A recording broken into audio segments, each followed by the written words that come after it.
hotel right here at 10 o'clock.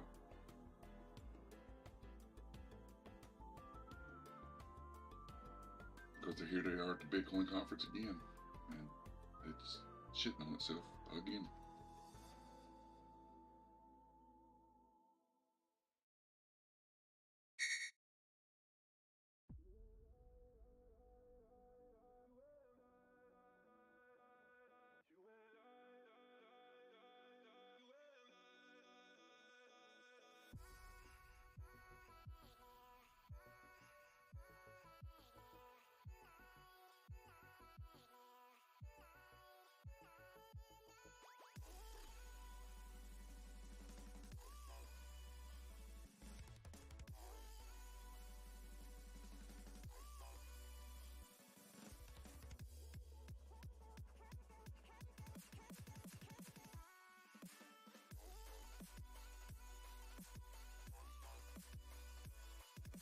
Thing I'm thinking is, like, after such an uptrend, it's not, I don't think it's falling all the way back down deeper.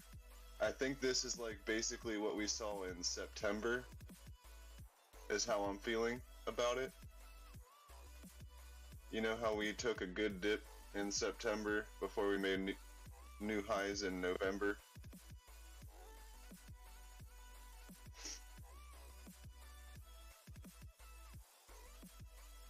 October was pretty uneventful. Well, October was cool, but November was fun.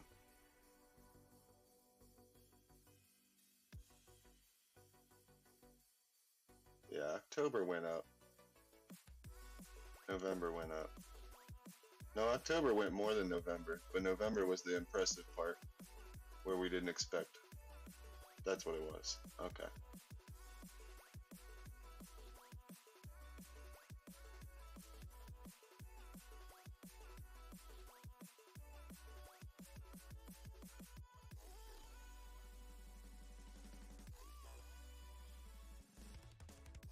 I guess if you could call that impressive, but at the same time, it's what's caused this humongous downtrend. Was the extra push-up.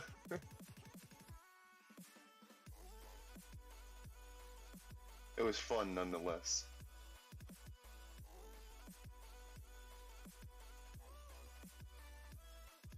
Baseball happened early this year.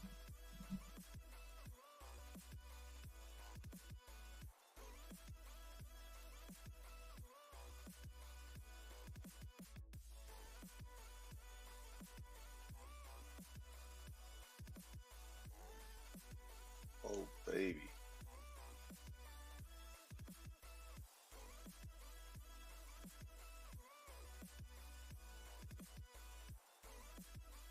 Didn't How hold. low can you go? Didn't hold.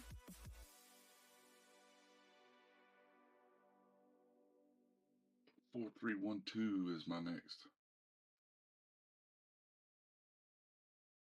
I'm hoping it's just a wick down. I'm hoping this will be just a wick down through. Wick out some people. I'm hoping this candle gets sucked back up. 4, 3, 1, 2. Then below that's 41,991.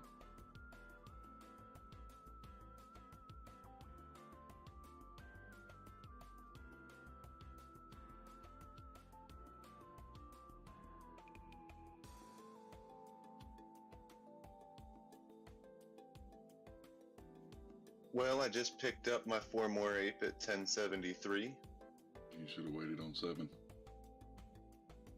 I waited on that.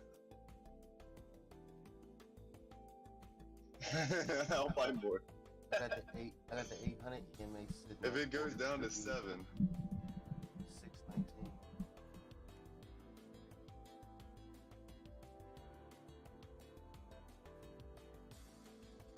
Goes to 7, I drop a G on it. It's $7? You really think it's going back down to open price? You ready? Yep. Pull a fucking trend line. I've been saying that for weeks. $7, $8. Go to the 1 hour chart and pull a trend line on it. I mean, it's not rocket. It tells you the story right there. It got a It has gap. not- it hadn't even tried. I mean, to what look kind of out trend at line are you talking? I have lines. But I mean, like if you go from up top and pull a line straight across down through your highs, I mean, it ain't tried to break it. It ain't even tried, and it hasn't made a rounded bottom. It's continuously made lower highs and lower lows. It's a falling trend. Yeah.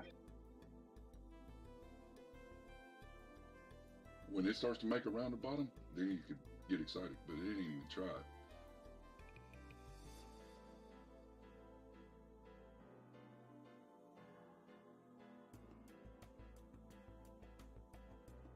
Well, on a 1 hour chart, what do you mean lower highs and lower lows? We haven't, well, technically we haven't seen a lower low yet.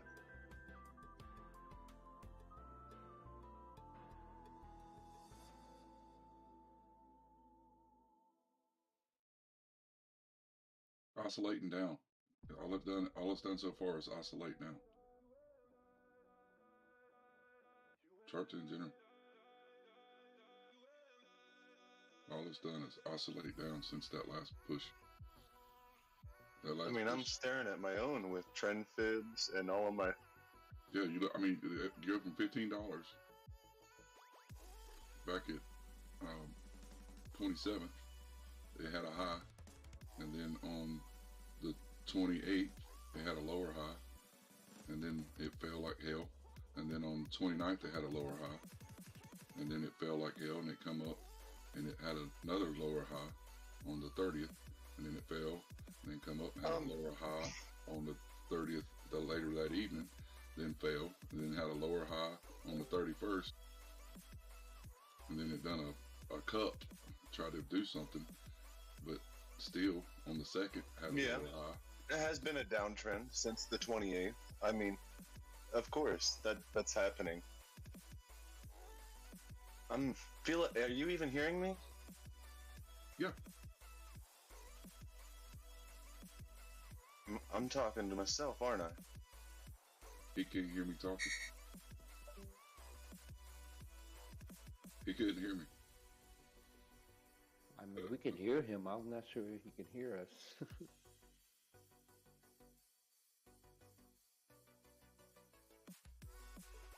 VR said.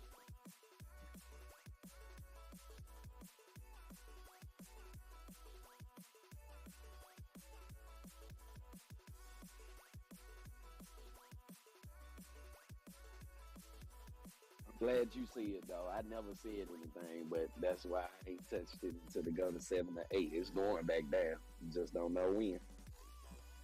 Yeah, I mean, it's, right now it's at that 10. If it goes back to the bottom of that W. Can you hear me? I just wanted to say before I just wanted to say before I did take off that I didn't appreciate your attitude towards me. I was just trying to talk TA with you. That was real shitty of you. I'm still your friend. I'm just a little angry. What are you talking about? What? I just asked if you could even hear me or if I was talking to myself, and you just said, yeah. Dude, I've been talking the whole time. We were trying to tell you that you can't hear us. I was like, you can't hear me. Yep. Hold on. You couldn't hear me talking either? I could hear you talking, but you couldn't hear me. Yeah, Oh, we I heard totally you. heard you. I heard you. I was listening the heard whole you. time, and I felt like you couldn't hear me. No, we heard you. We heard you, but you You just didn't. might- Because I'm looking at my trend lines here, and it hasn't made a lower low on the hour. I mean, it's in a downtrend, but as of from the 21st, we are not lower than $9. So we haven't made a lower low on the hourly, and I would like to see it pull back up from here because it made its high, hasn't retested it. It made a lower high, and now it's making a higher low. Is how I'm seeing it. Let me put my chart in general. I'm sorry to get irritated at you over you not hearing me. I'll forget that. Yeah, I mean, because You take this shit first. it ain't that, I think that's either you didn't hear everything I said, or you didn't hear, I might have been cutting out. Yeah. Yeah, you were. Yeah, because I was trying to, Because I heard you talking, I was but showing then you it- exactly what I was doing. I was showing you exactly, what I was seeing, and then I didn't say just yeah. I mean, I was talking to you the whole time, and when you left the room, I was like, apparently he couldn't hear me because you kept saying I'm talking to myself, and I'm like he couldn't hear none of us. Yep. So I was only hearing parts of what you were saying. Okay. Right. Yeah. That makes sense. Sorry to get irritated. Don't let that happen again. I'm gonna smash down. Damn you, Elon. I don't know what's wrong with your. I was just like, that's not Donnie. I was like, I want to say something to him. I'm irritated about that. Yeah, that was like a light switch flip. All of a sudden, Elon just comes back. I don't fucking appreciate that. Well, you know what, Elon? Fuck you too. Oh.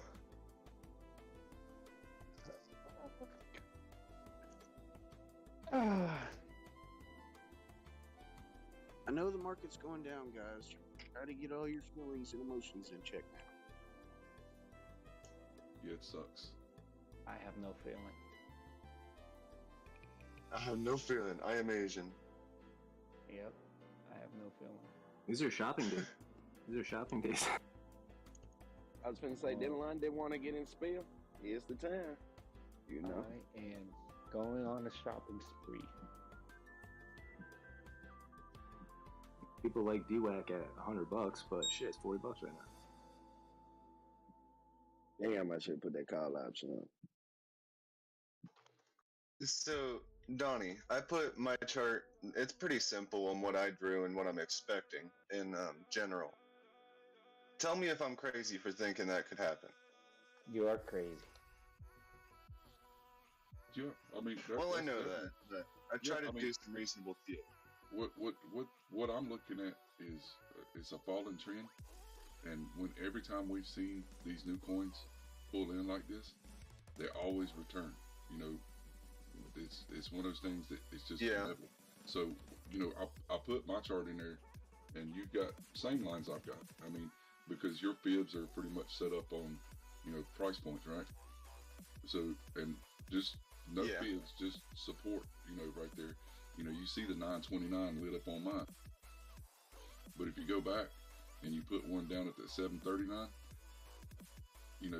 and you do a measurement of where your breakout was to there, you're at 71%. And if you do 71%,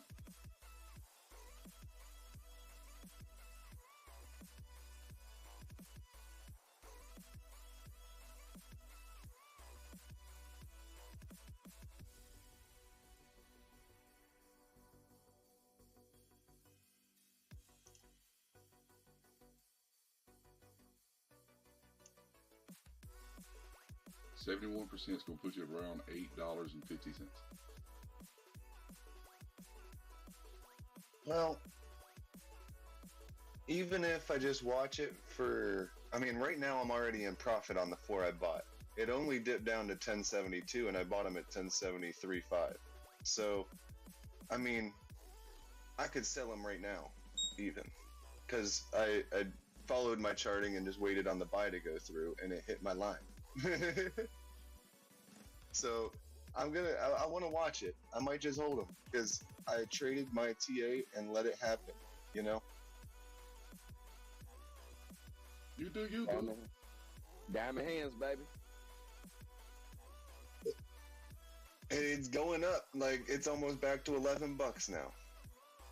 I bought 4 of them at 1073.5. I mean, I think it's going to. We're going to. There's not a whole lot of. I'm hoping we change oscillate and we get some, action to bounce back up.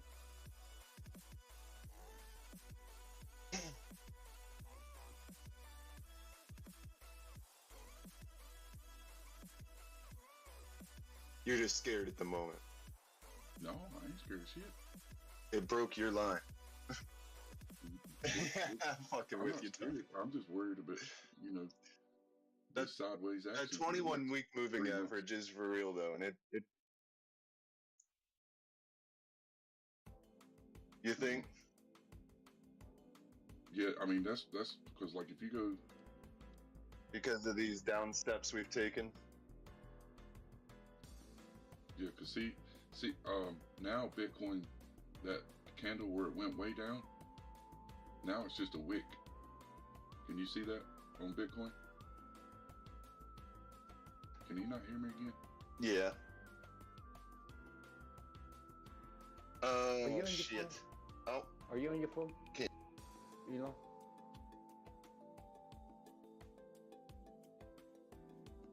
yeah, I've been on my phone this morning because my headset to for my computer was dead.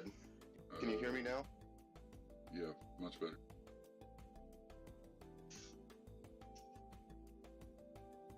I just had to leave and rejoin.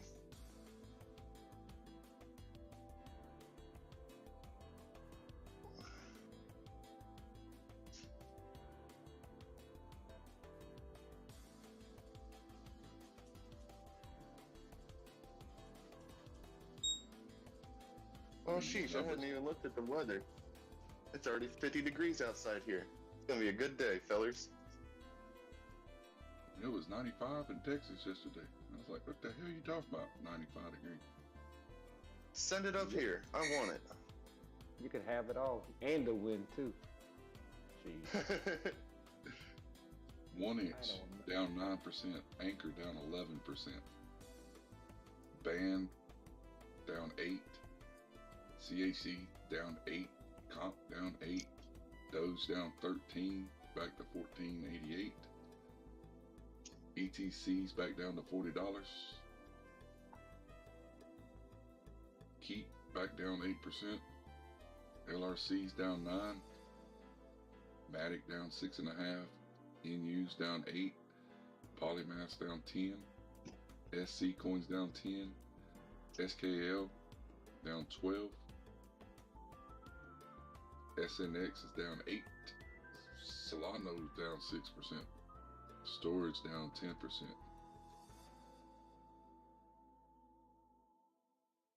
XRP down 4.5. XLM down 7.25.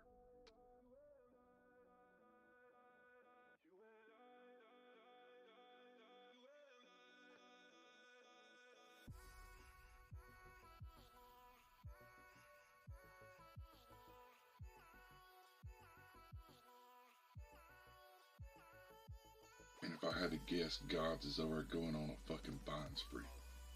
Yep. Yes, he is. He's quiet right now.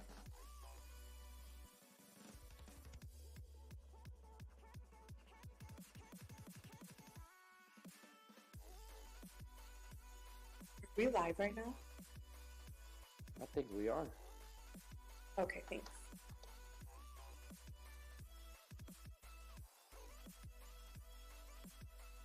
Everything. So how low do we think it's gonna go though? 30, 37, 38? On BTC?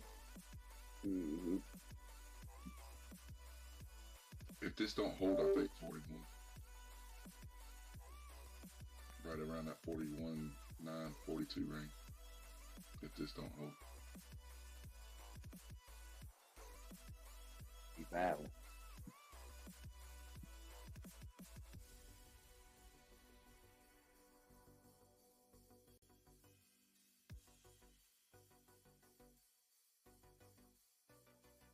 There's people that bought Doge, and now they finna do it all over again.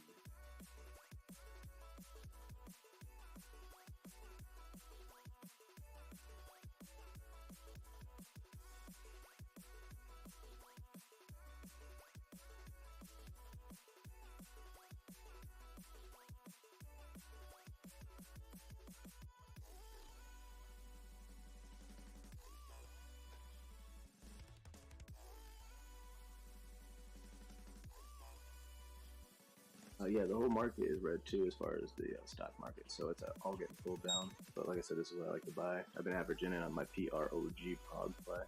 I'm like buried into that thing, and then they can't really lower it much more. I did get another like 100 shares at like 115 this morning.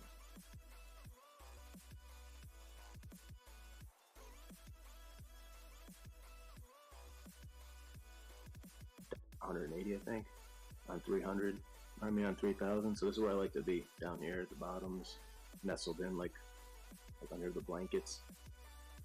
And everybody hates prog right now. Probably I bought it up at $5 to $3. It's $1.14. If I like it, that's what I'm saying. If 8 gets down to 765, that's when I'll start down there, like 8, 7. Start dabbling in at each level down to hopefully 5, and then I'll be on that ride for the next the next ride up. But it's definitely still in a downtrend, so I would definitely wait for a confirmation of a breakout retest and then a continuation of an uptrend before you might want to start feeling 100% as far as an uptrend. I'm on board with 8, definitely. That's going to be good. I'm glad I came to Weibo so quick.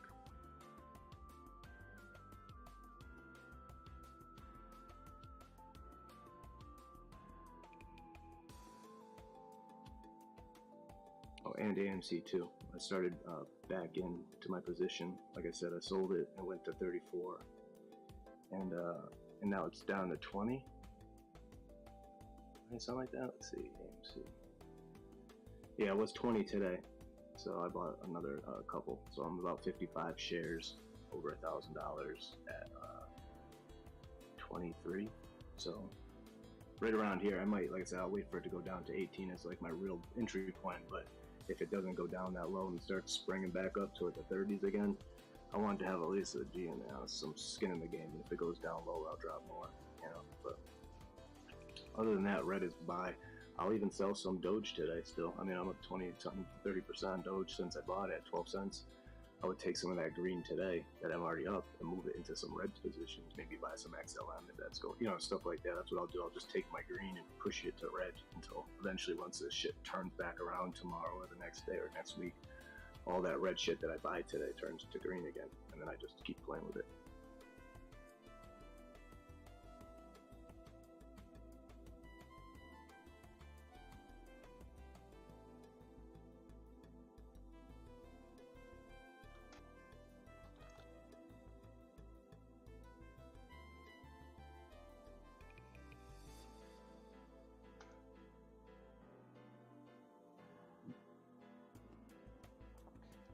And the market's only been open not even an hour, so still just early.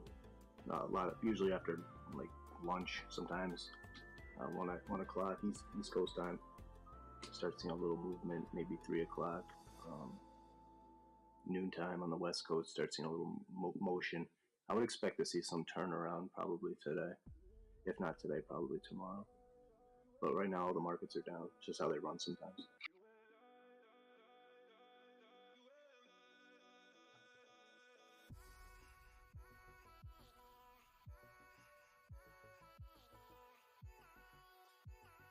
Shake people out, People that don't like buying on these days, it just shakes them out. Yo, Scotty's position on BitMeta is bomb.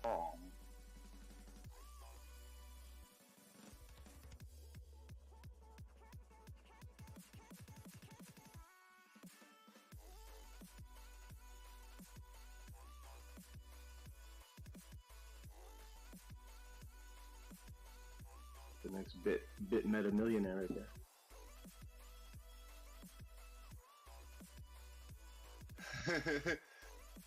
He's up, like, probably, let me do a little quick measure.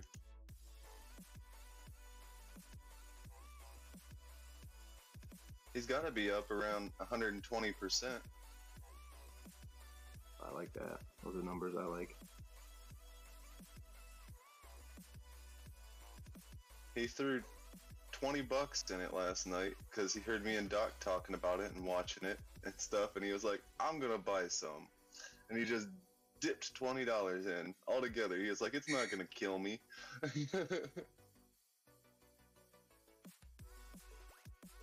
But he did it at a good spot.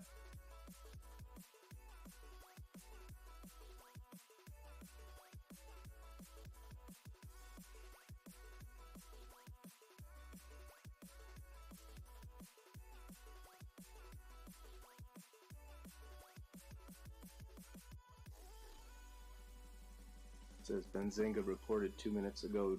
Trellview opens cannabis dispensary in Framingham, Massachusetts. That's about an hour away, maybe 45 minutes from here. But it's on the news. Must be something about that company expanding or something. It's a green state, but there's a lot more green coming now that they're going to be legalizing it for everybody. It's going to be awesome. A lot of money to be made. Yeah, TRA was on fire this morning, up like 15%.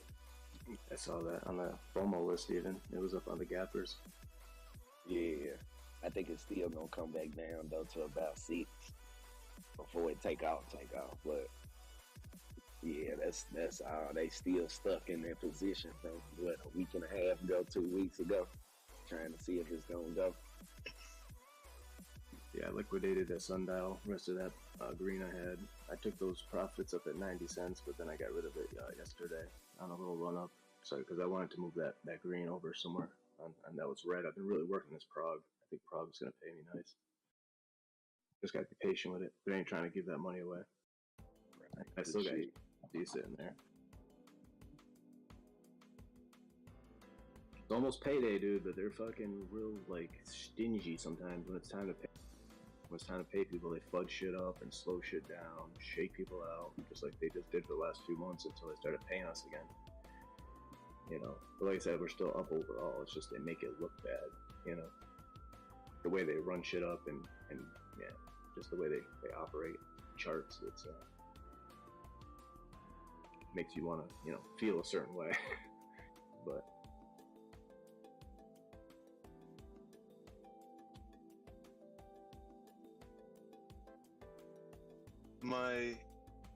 I made 3 buys underneath the price currently on BitMeta, so I sold 10,000 of them where it's currently at,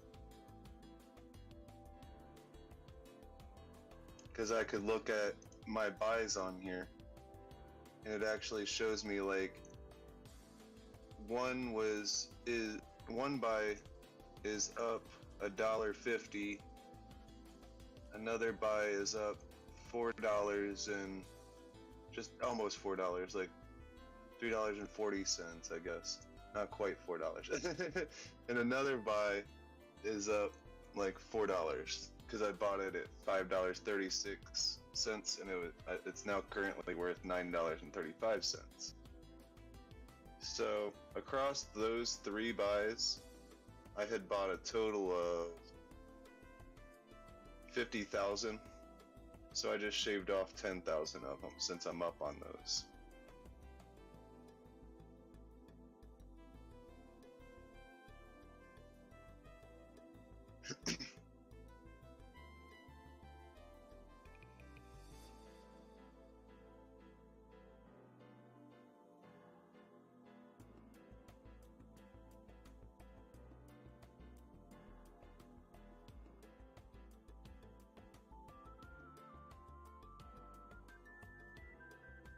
And maybe if BitMeta ends up going into the metaverse and it's worth something one day,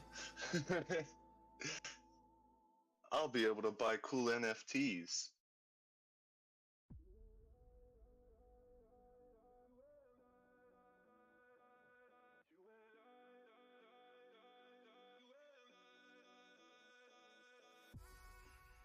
Are you making fun of me?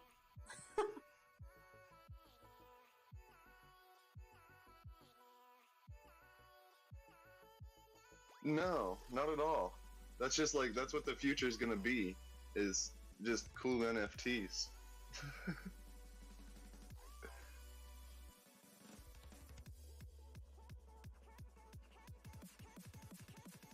I mean, I've already been looking at some of the NFTs on ApeSwap, and I'm like, man, some of these look really cool.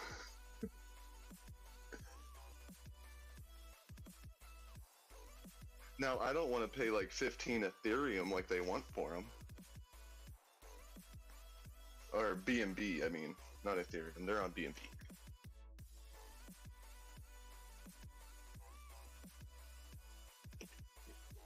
No, it's because I was asking them earlier if anyone, like messaged you.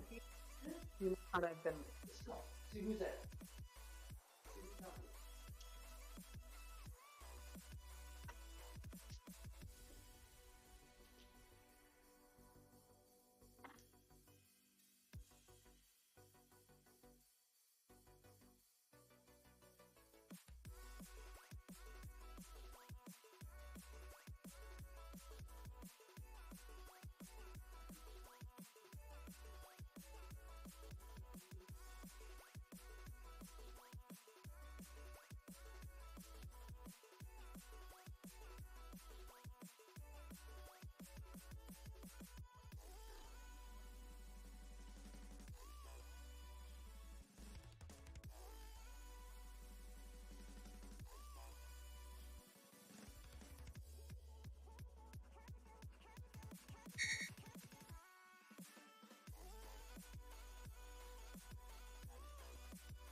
y'all do to Bitcoin? What y'all do to that Bitcoin?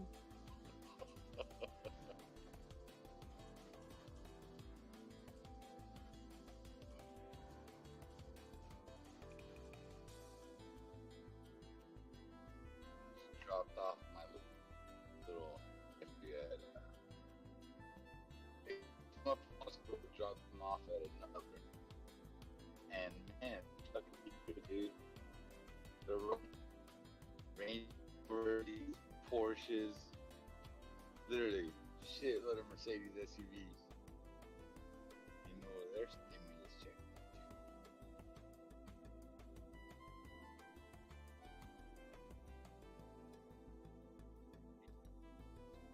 But they're unpaid sometimes.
Where did everybody go?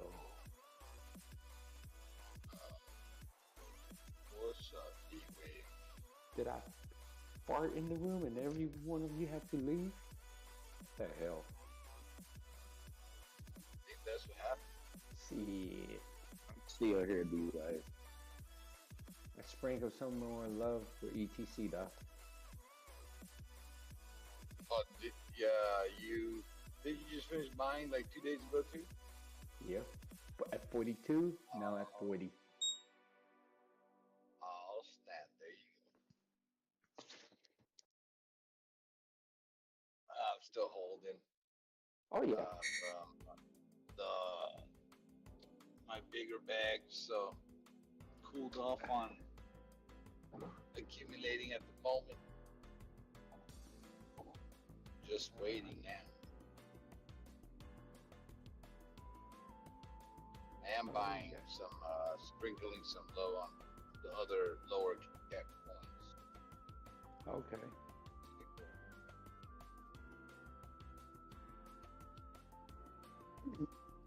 You know, I'm just getting these when I go back up. I'm gonna get rid of them. Unless, you know, if I can find some lower than what it is, then I'll keep them. But let's see where H is at. 11. Ha ha ha ha. Ape was down this 9. morning. Yeah, 9% is like at 11 right now. It could go down lower. I will wait. I don't know if it's gonna hit 6 or 7 bucks, to be honest.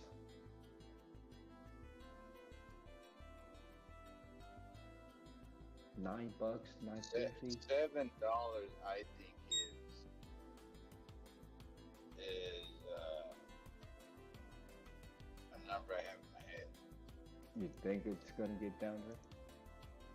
Well, if Bitcoin does this little rundown real quick on a wick or something, I think it can push it down quick on a quick push down.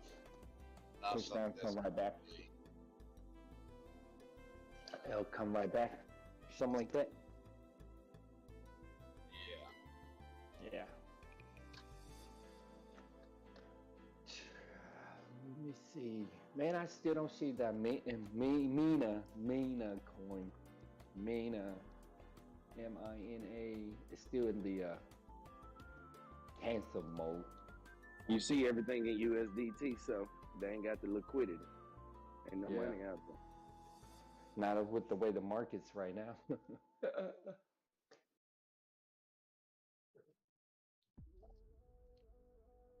We shall see. We shall see.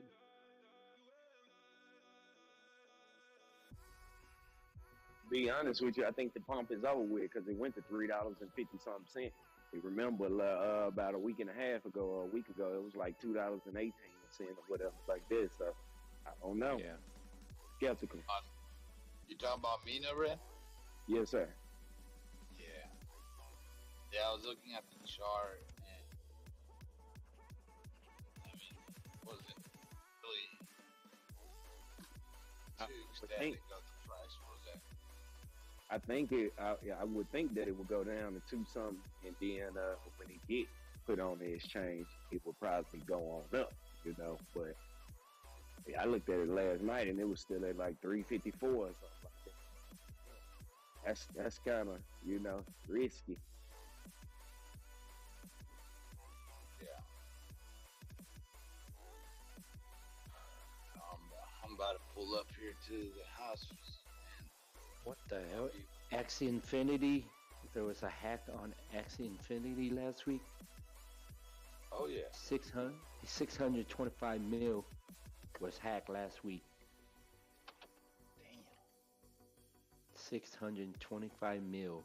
That is crazy.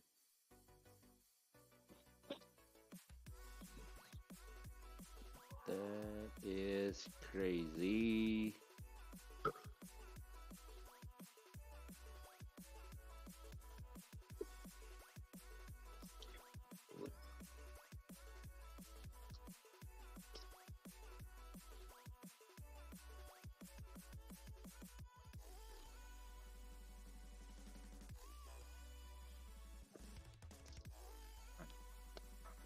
Cigarette, then I'll get on the chart, boys. You want to grab some breakfast? No, picked up my little nephew from his from one school. He goes to 2 schools. One of them he goes for baseball, his baseball program. So he has to take like a class or 2 there, and then from there he has to go to his other school, which is like an AP school. So he had missed the bus on one of the schools, so I had to go pick him up.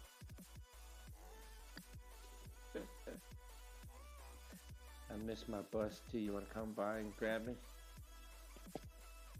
Sure. Would you like some breakfast? Well, Yes, Well, I'm please. I need a sausage biscuit from Chick-fil-A. Got you. Extra fucking fish sauce. Let's go, baby. Yes, please, on the side, not on it, okay? I don't want that shit to get soggy. Exactly. That's a point. On the side, please. Got you, D-Wave. I got you, baby. Appreciate that.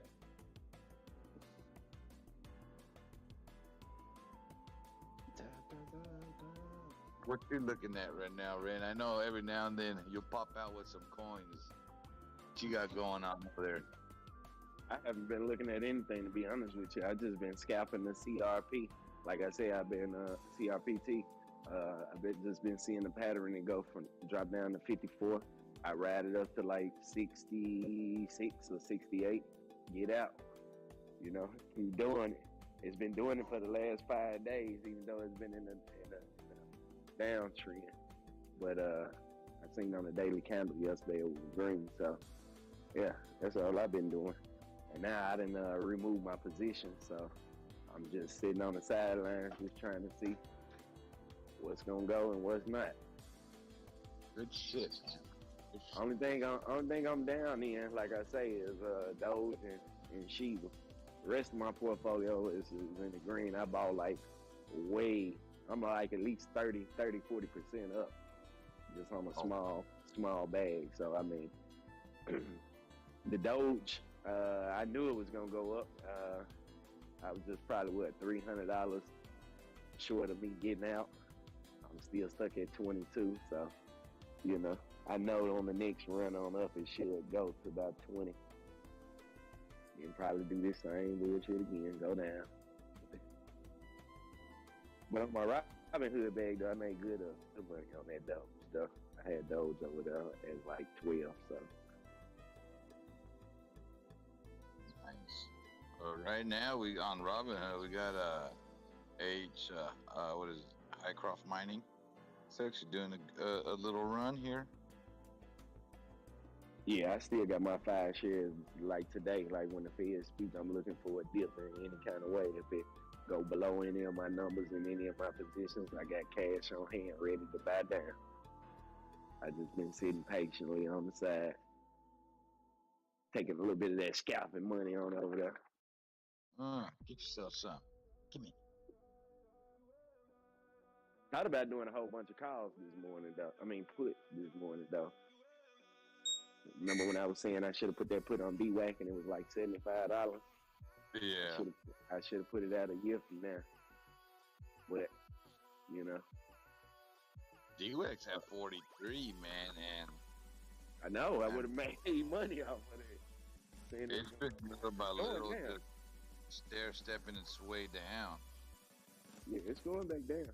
Now, I'm not going to lie to you. I'm going to jump into it once it hit about like $10 or something like that, if it go that low, but I'm not touching it. That's the bet. Well, I'm still waiting for a magic number that was thrown out there a while back ago, and it could possibly go down there. You never know. Now, I do think that it will go back on up, you know. It's just probably like one of those long-term, like one of those plays, like you have to play like a year and a half. And it's all done on like the election and all of this, what Trump got to say. I still got waiting for that $10 mark.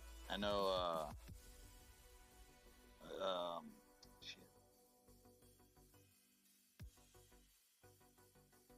The Real had mentioned it a while back ago. So that sucker's still in play. I mean, from where it was at to where it's at right now. I mean, especially with the whole Twitter news. $10 in play. 20 is the safest. But man, $10 would be a steal, I think. It'll be fire sale.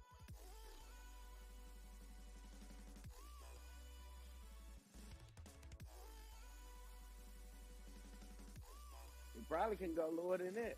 $10. Yeah. It can. That's on fire sale.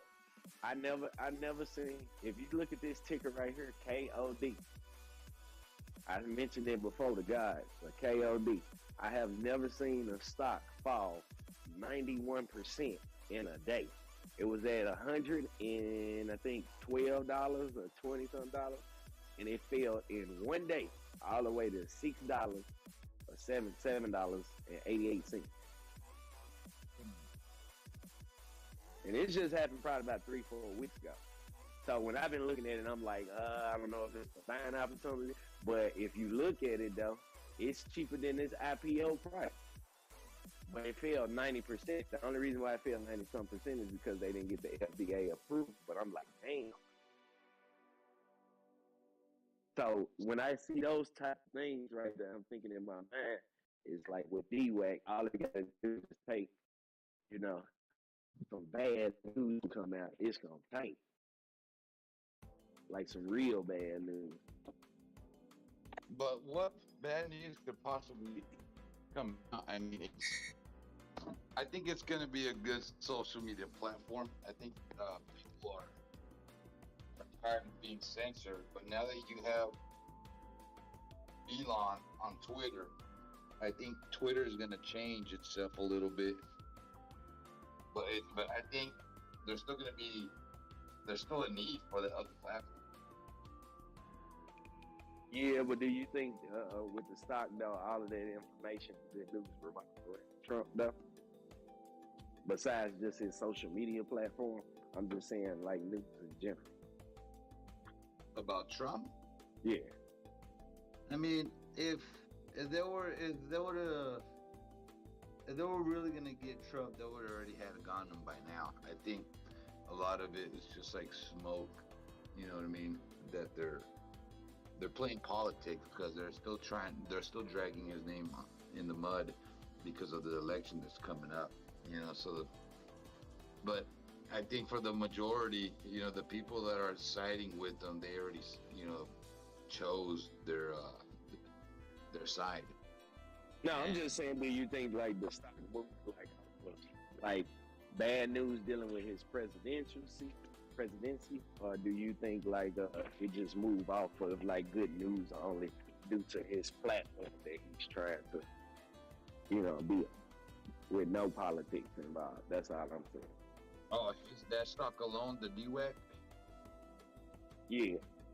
I think it'll do good even without him, to tell you the truth. I mean, I think the American people want another social media, man. I mean, there's a lot of people that are just tired of, you know, they can't post their own side of the story on social media before they get flagged, or they get a little notification on their post, and other people are viewing that notification as well. So I think, you know, even without Donald Trump, if somebody would have came out with the social media that had a presence already, you know, that was out there, it would have done good. I mean, it's just people are just tired of being, you know, shut down, man, and ostracized on these other platforms.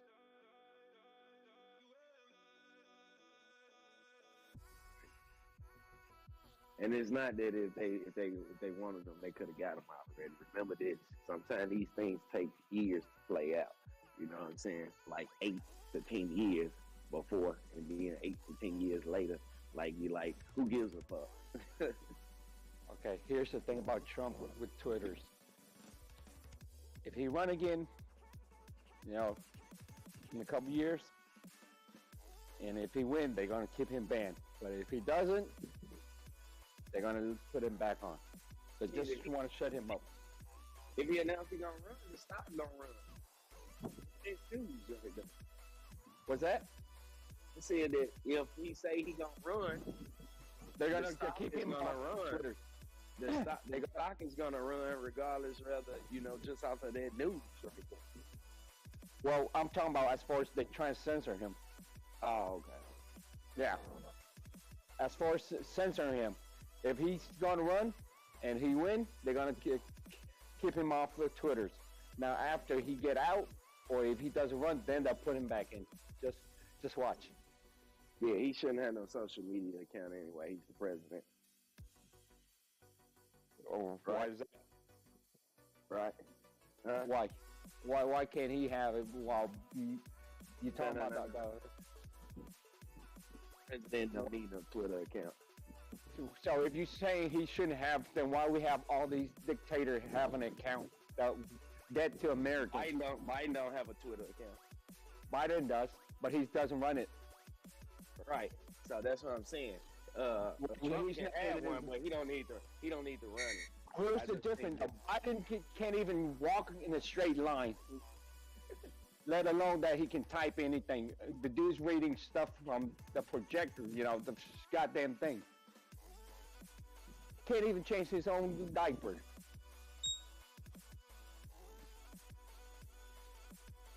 You gotta get out the road, man. You gotta get out the road. Gotta get out. He don't need an account. He can have an account, but he don't need to run his. He needs to be more presidential. Oh, so he need to be more presidential. So what? I can name a few things that Biden. When you talking about that? I mean, I can name some things too about Trump. There you go. Then why can't Biden? That's neither here nor there. Look, listen. Why Biden is allowed to have an account, but not Trump? Because most presidents don't run their account. They should let his people run their account. I mean, it's not Trump's fault that he has the ability to be his own man and do his own thing versus Biden. What you got to say about that? I mean, Biden need a babysitter, but Trump doesn't. Doesn't mean that Trump need a babysitter.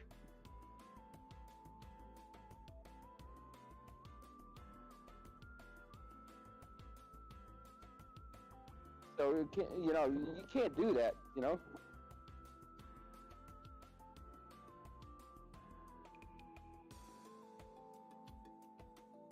Just admit to it, man. The left need to admit to that Biden is a puppy.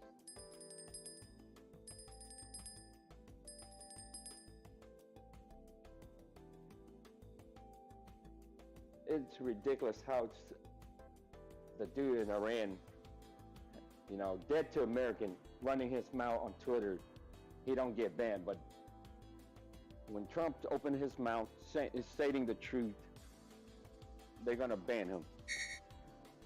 That's where it's wrong.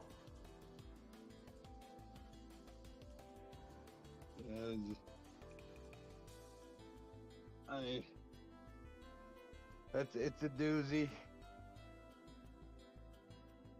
It's not none to do with Trump. It's everything to do with how they wanted to shove thing down on your throat and keep it that way.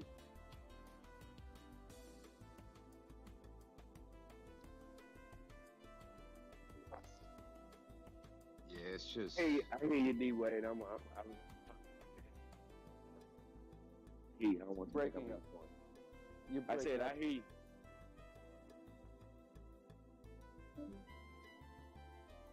Man, it's not.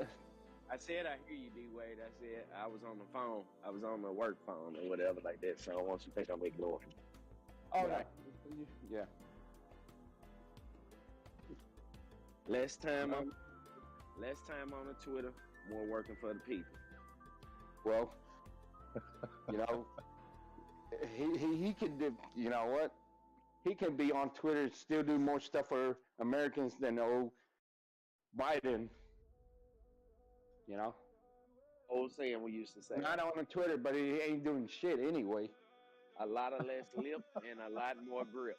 That's what we need. A lot of less lip and a lot more grip. Yeah, but Trump can walk the walk and chew gum at the same time. What Biden do? I didn't know Trump was still around. I mean, is he? Is he still around? I thought he was hiding from that new case that he got, including that Supreme Court judge that needs to recuse himself from going forward with any of these. You know cases. what? No, I don't know what. What I do know is what is true. what is in black and white. That's that they're talking about when their case. That's when it's Hunter Biden and Joe Biden will go down. Yeah. He will Get to the bottom of that. You know what? His son will be the following scapegoat. That's fine. I think he do need to be prosecuted if he been doing anything wrong. I'm never saying that, but still at the same time, as well as saying that, lock Biden, Hunter up or whatever like that. Yeah, I mean that's cool or whatever. If he done wrong, he broke the law, lock his ass up. Same way I feel about Trump. Lock his ass up if he did something wrong. I'll tell you something. I'm on the same page with you. I'm on the same page with you, man. Straight up and down, 6 and 12 o'clock on the clock. I mean, ain't nothing gonna change about that. If you done wrong, you need to get your ass in jail. I mean, they're gonna take me to jail, so I mean, what recuses anybody else for anything else? So I mean, I know we all mess up and make mistakes and everything like that, but yeah, that's including Democrats and Republicans. Lock their ass up. Well, going back to political career record, Biden's been doing a lot more wrong than Trump, and for his 43 years plus in politics. And I'm not saying that is correct too. There's a lot of things that he done voted for and did or whatever like that. I'm not saying he's an angel at all. But in my political stand, anything is better than Trump. Sorry. just my political belief. You know what I'm saying? I'm sorry. It don't matter how funny he is or whatever like that. Nah, I don't. That's not my guy. 40%. So you're more like with Bernie Sanders than Biden. Hey, what's wrong with Bernie Sanders? Why you gotta hate on the Joe? Why you hating on the Joe? I do Bernie Sanders over Biden. You damn right. I know that. I know. What's wrong with Bernie Sanders? I'm just kidding. Bernie has probably been the only straightest one out of the last 8 years. Oh, he's crooked too, buddy. They all crooked. They all crooked. Hey. I just wanted to. Did anybody hear that Biden passed a new law with the taxes that for childcare, that you get like 100% reimbursement on your childcare? Did anybody hear about this? Nope.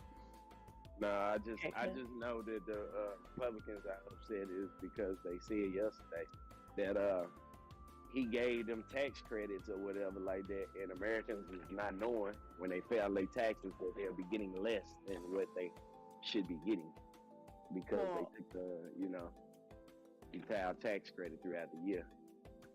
That did not happen to my sister. That did not. My sister did her taxes and she got 100% of her childcare was reimbursed back to her. That's not bad. No, I'm so thankful to God I haven't done my taxes yet because she got like $7,000 back for the amount that she spent on childcare. Now I'm on the Republican side. How the hell we gonna pay for all of that? Everybody can't keep getting 100% back. I don't know. I cannot believe that is even, like, I don't know. I gotta look into this, but that's what she told me yesterday, that she was able to claim 100% of her childcare because Biden passed a new law. So she was able to do that, and she got 7 G's on top of what her return was. So I just was like, holy mother. Because, yeah, like, how could that be possible? Are they thinking because so many people had to keep their kids out and only those, like, essential workers or whatever, people that did have to keep them in daycare? Like, I don't know. I gotta look into this. That's crazy. Yeah, I don't have any kids, so I never received the tax. Oh, who? I never received a tax child credit a day in my life. Is this Ren? Yep. Oh, okay. Oh, I thought you had Chiglin. Okay, never mind. Yeah, no, sir. Leave them right where they at, in the stomach. I like spending my money. I like spending my money on me. Well, they ain't in the stomach if you ain't never had them. They're you just leave them what? They don't wrap out. Right. No, but for real though, I mean, if the time comes, it'll be all good. But I think that the essential workers should get a tax break. Like everybody else got to stay home with their kids. We didn't get to do none of that. We had to put our kids in childcare while everything got more expensive. So I don't have an issue with that, actually. Like, it was a big hit, you know, to be an essential worker and have to do all that. So I'm just saying. You know, I'm always hating on the people that got child tax credit because they get more money than me. So, nah, y'all don't need it. You know, y'all don't need it. excuse? Yes, we did. If my tax dollars go towards people getting free services, then I get some motherfucking tax return on my shit. Because I be paying for them and I be paying for myself. So I do think that we get it. You pay for it. I pay for $2.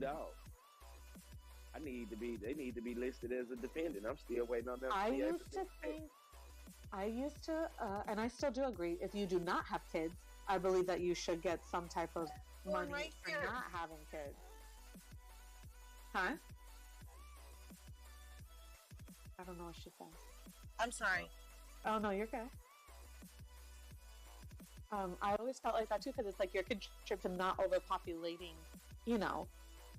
So I do agree with that. Like, if you ain't got babies, you should get something.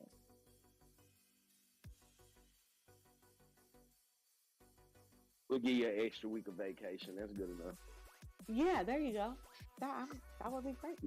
No money, but an extra week of vacation. If you agree with that, I'm all for it. Let's make it happen.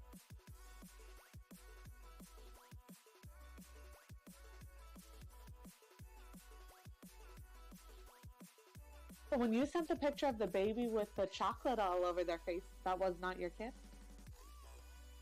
No, I was just being funny that day, and oh, okay. I thought that was really your kid. Nah. That's a meme I pulled out the TV. I mean, out the. Gotcha. Okay. Understood. Yeah, no. Well, okay. I don't know what I'd do if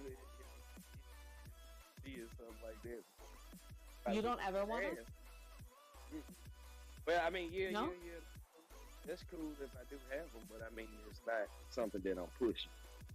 Right, like you're making sure it ain't happening. Yeah. I mean. Yeah, I'm okay, yeah. That's what I thought. It just hasn't happened yet.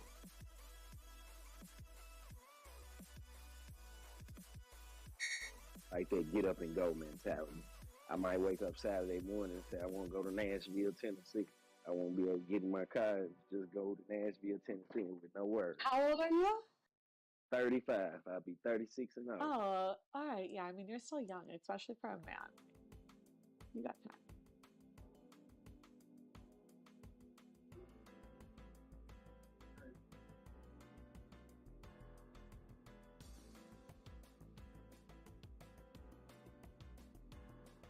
I was 32, so I waited a good amount of time. Yeah, that's pretty good. Rather than most people wait till they're 2 minutes. Oh, hail to the no. That was like my biggest fear. I was like a condom Nazi.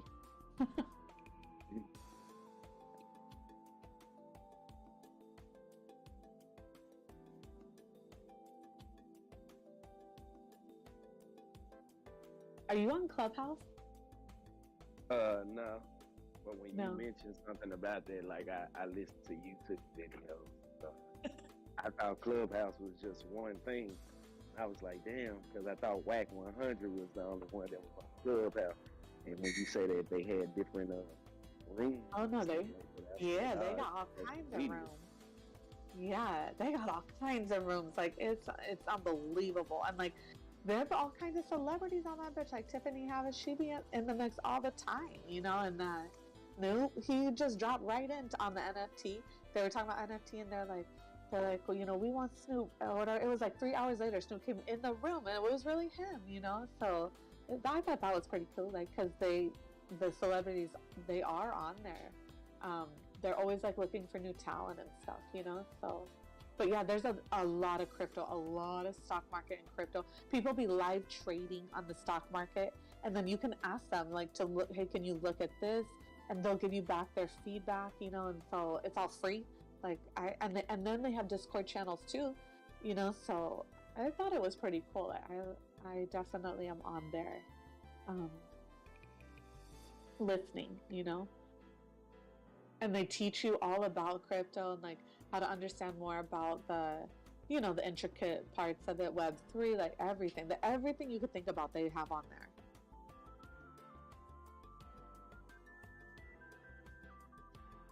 Comedy, music, like if you just want to talk shit, or they got the popcorn sessions, like I mean it's all there. I like it. Yeah.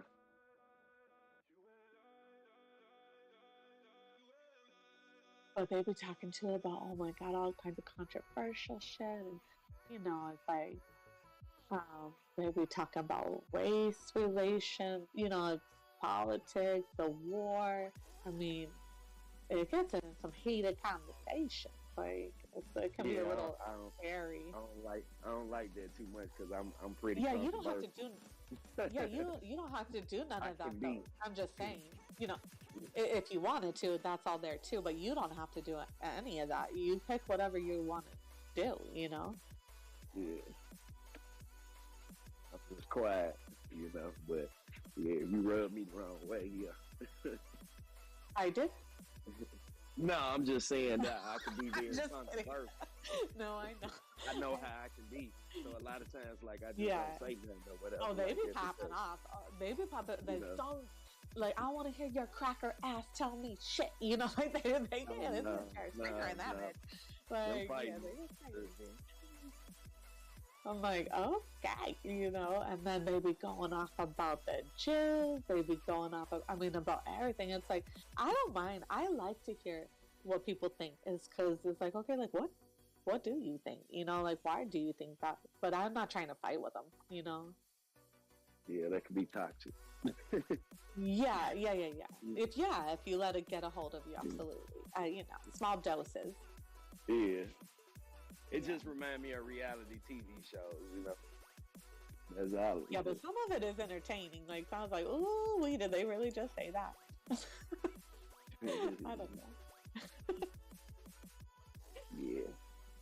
Because I come up around Atlanta, I miss that. I thought, you don't have it out here.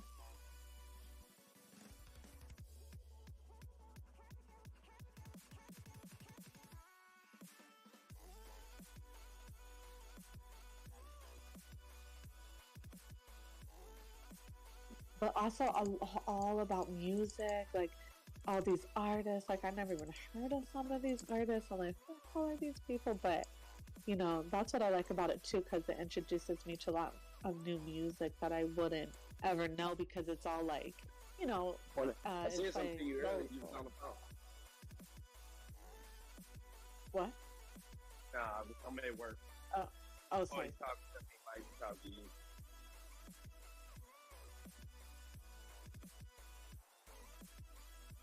How do I see them again?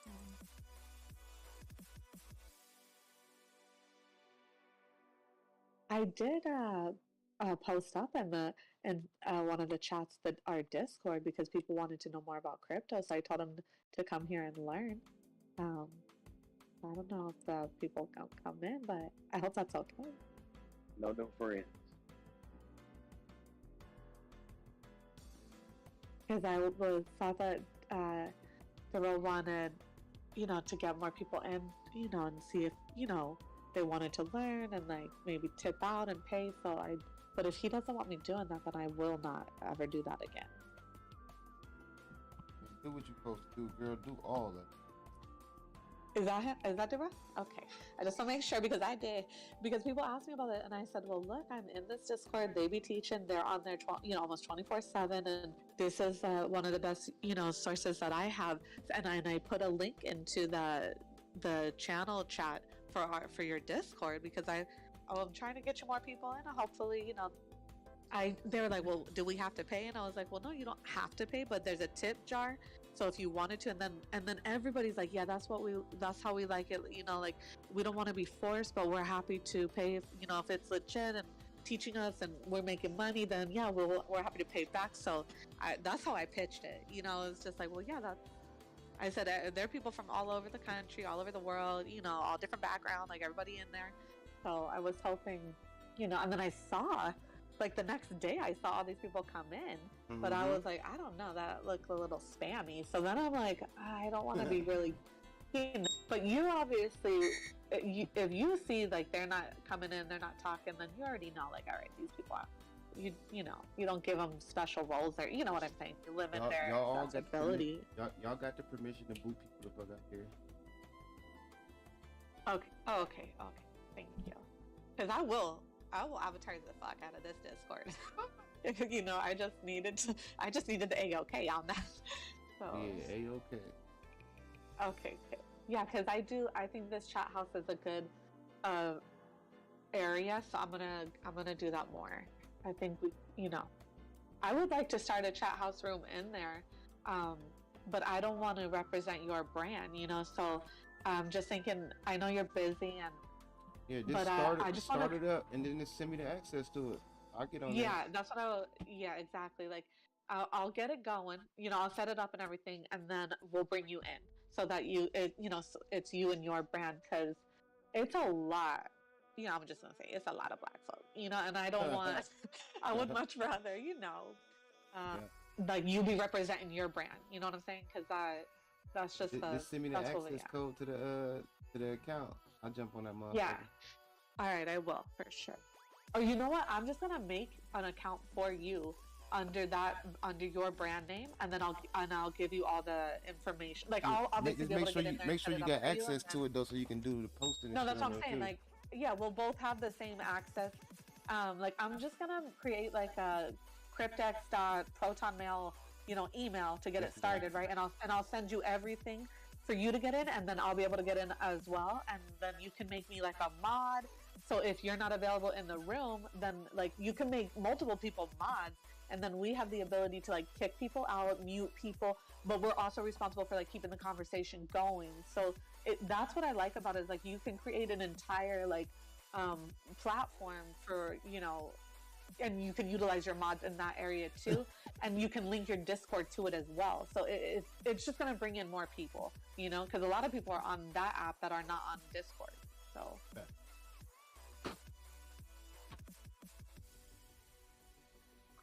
Yeah. Looking good. Water operation. How may I help you? Hey.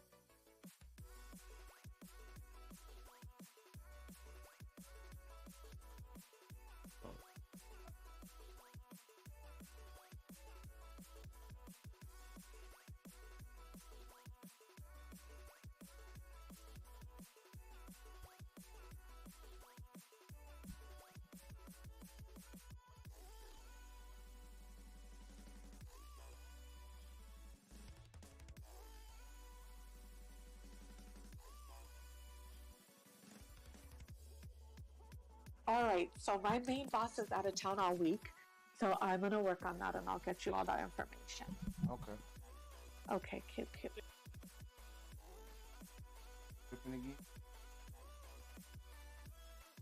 Yeah. So, what I was doing right now is I got that point of interest on the daily. You know that one shoulder you and or that one little hook you and Elon were talking about, the real. So I measured that little hook. Let me go ahead and speed up.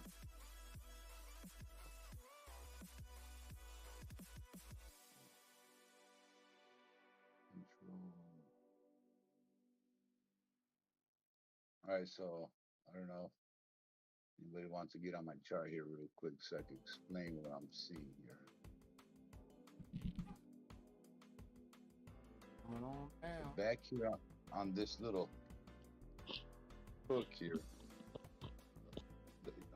back here on this little hook that happened June 20th all the way to August 4th, you had this little hook. Now, it looks, we're at that pattern right now, I believe. And then Elon and yourself were, I guess, talking about this little area a while back ago. So I took the, huh? My baby want me to take. But it would do it today. Oh, snap. So I took that percentage downfall right there, which is 12.36%. And we got like 3% more to go to finish off where we're currently at right now. Oh, damn, what's of interest that thing? Oh, here it is. Isn't it? Damn. Shit's off. Hold on, let me put it back up here. So our line that we're looking at, a point of interest line, or the number of point of interest that we're looking at is going to be 42,285. That's going to give us our 12.25% rundown. Same percentage as the other hook. That's if it does play out, if we are in that area in the algo. So the number of inches that I got on here is, zoom in, 42,252. That's where we could possibly go down to. And that's my TA for right now. So I'll find something else.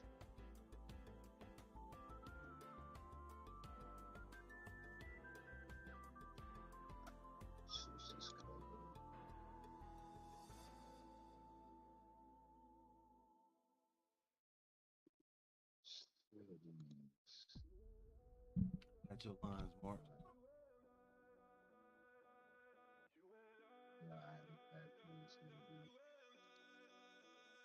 I got 42,220. Come out at.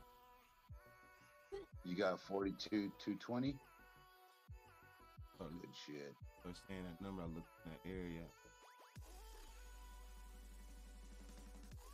Perfect.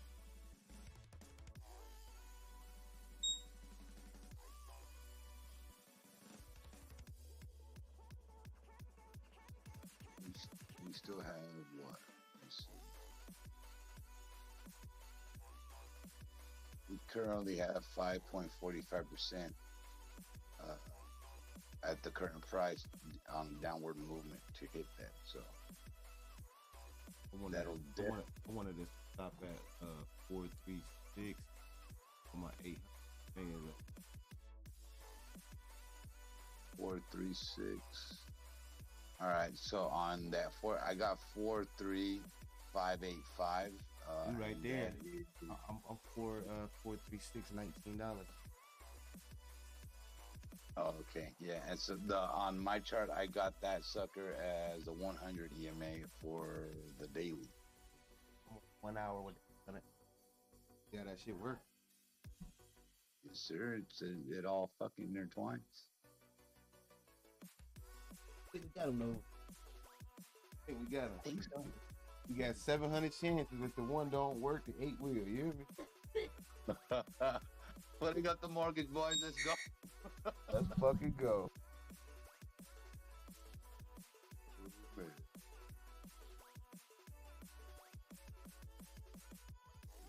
Corner in the motherfucking market, dog. Got the ass. Yeah, this puppy curls back up. That's gonna give. Let me see. If it goes down there, it's gonna give the RSI time to cool off and get ready for that next jump. If this motherfucking wick down there, so close. Yeah. Because even on the daily, on the chop zone, it still hasn't turned red. So it's staying nice and mellow up there, even with that downtrend that we've been having. I mean, it's still cool. So it's not on red alert. I agree too. I'm liking what I'm seeing here.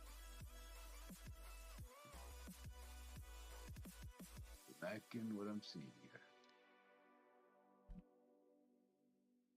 15 minutes.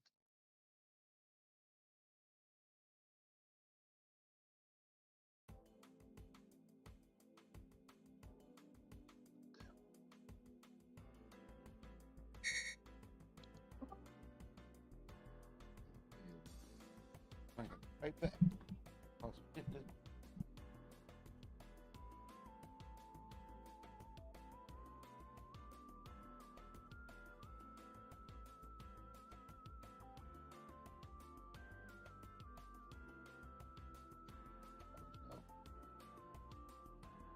Trash can.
Hey,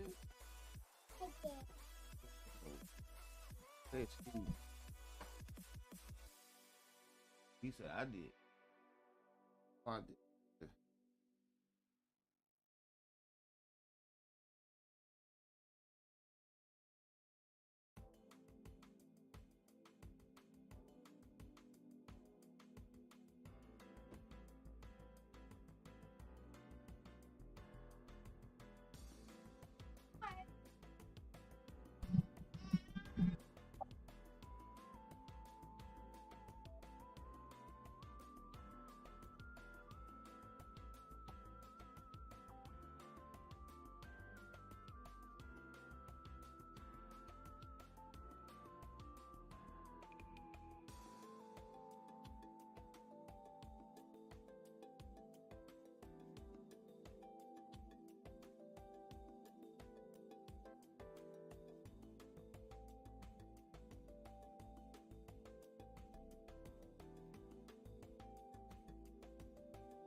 My messages I keep getting. And when the wife walks in, she goes, "Wow, what happened there?" He's getting messages. Bitcoin down. What y'all do to Bitcoin? Bitcoin. Go back to February 17th for the real.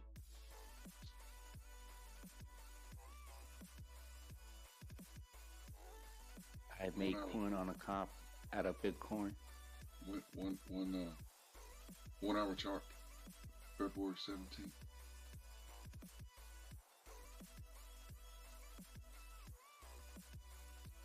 They done a similar little on the February 14th through the 17th. You had around the top right there.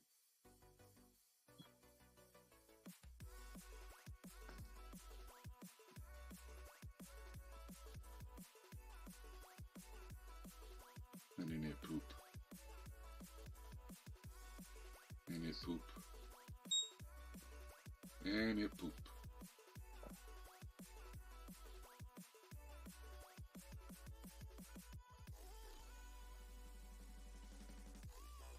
And then it go.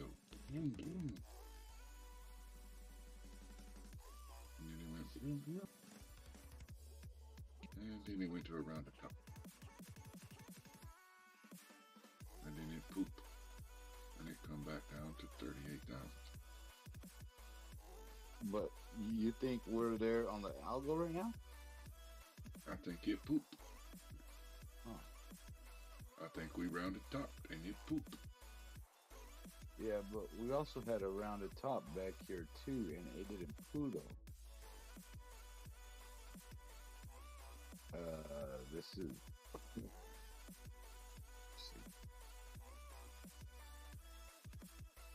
That's that percentage talk that I was talking about earlier.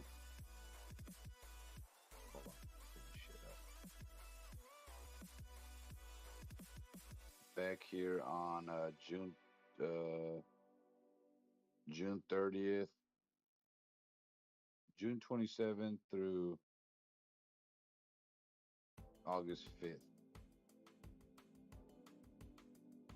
It came down 12.36% there, and then it went back up. Mind you, at that point, the EMAs are somewhat eerie similar to what we're going through right now. So we did have the 20 pushing up on the 50, on the 100.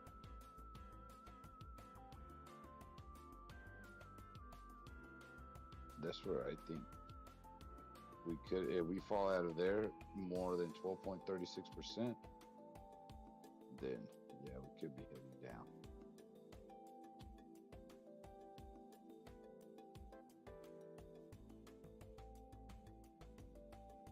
That'll give us that that what is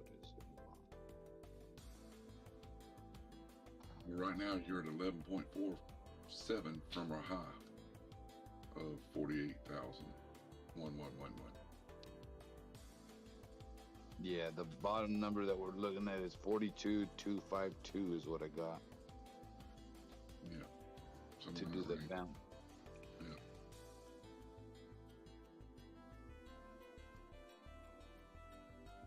Cause it ain't even looking pretty at all.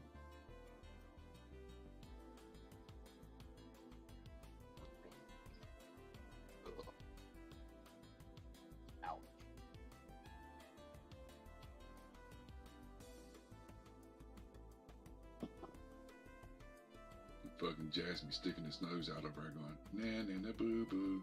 I'm up 6%. Kava up 2. Everything else, everything except for USDT on my chart is red. They got 3 things green on my chart: Jasmine, Kava, and USDT. All on my watch list.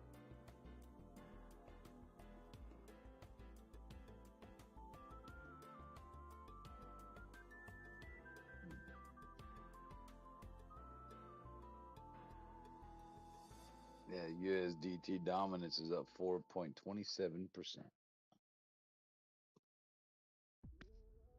8 now. 4.28. Now 4.28. Yeah. Oh, we're teetering.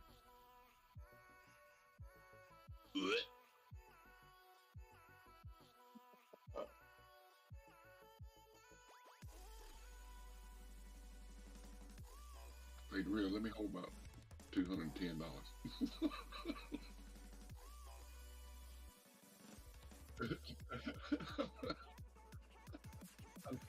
I need to make up for the bags that I'm going to close.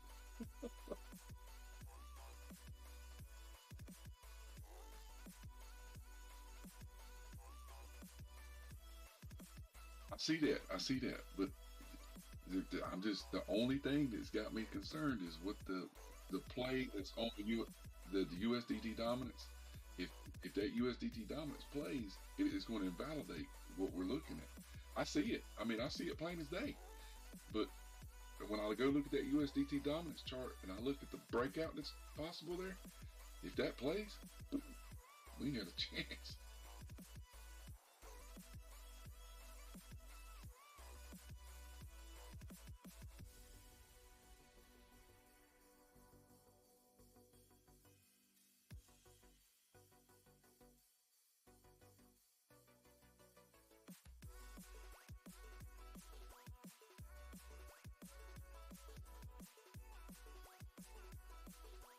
I mean, we're looking back down in the 30, 37, 38 range.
breakout and measure move on XRP on a weekly chart.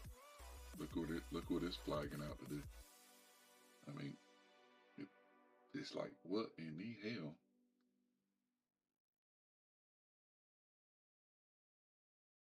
How the hell is Kava up 2% right now?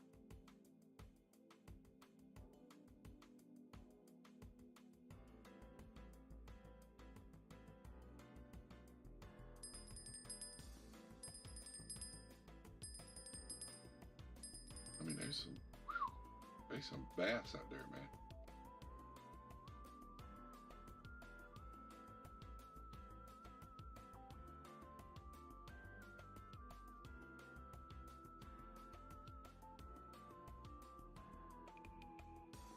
But this whole range right here. I mean, if you look at Bitcoin and you look at what it keeps doing, these stupid ass wicks. That's 2 candles in a row with a lot of wick right here around this 21-week moving average.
Holy cow, Kraken.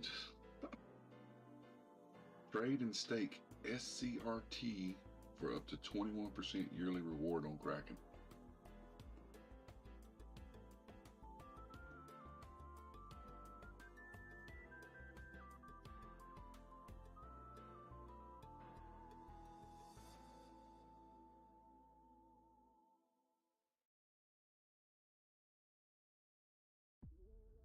Yes, sir.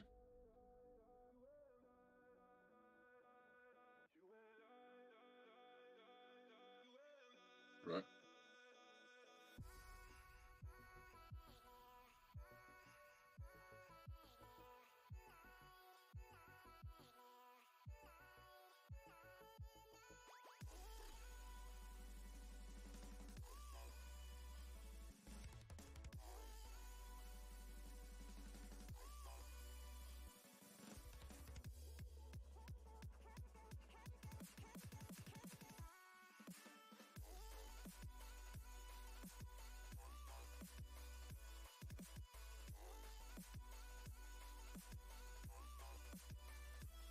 You're going far, far away.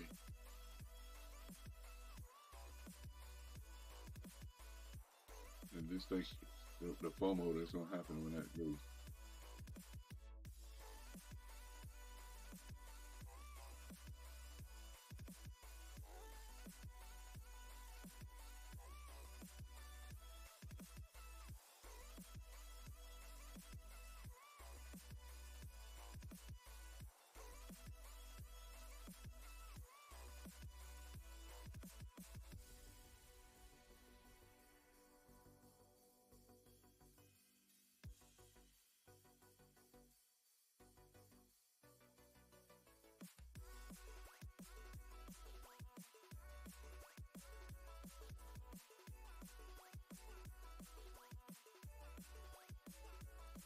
I'll let you, boy.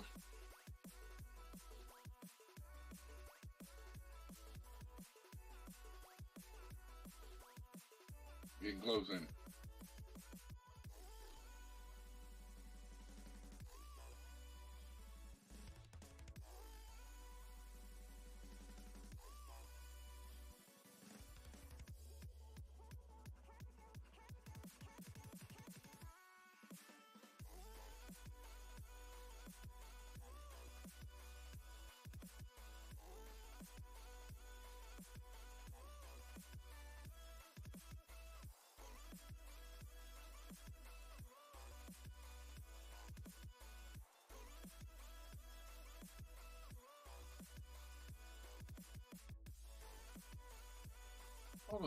Look at your numbers. What chart are you on?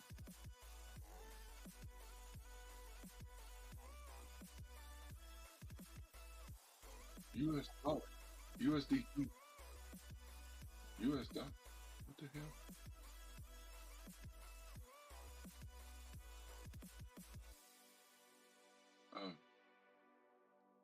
No, I'm talking about the XRP chart you're on. What pairing you got that on? Oh, that's why. You got a... There ain't no such thing no more.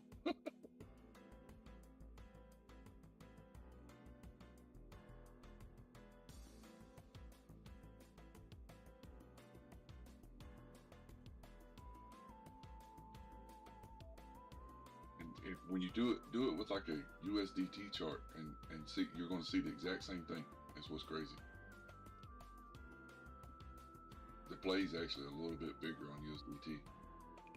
Because if you take that and you draw the triangle on that flag right there, and you go back, see, look, same thing, exact same shit.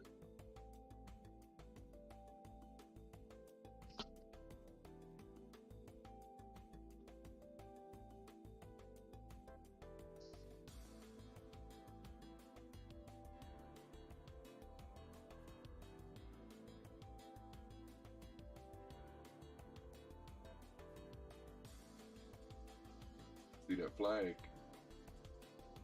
Go, and then you go from that high, pull it across, and then you look, and you see the zoom, the way it breaks. Well, I'll show you.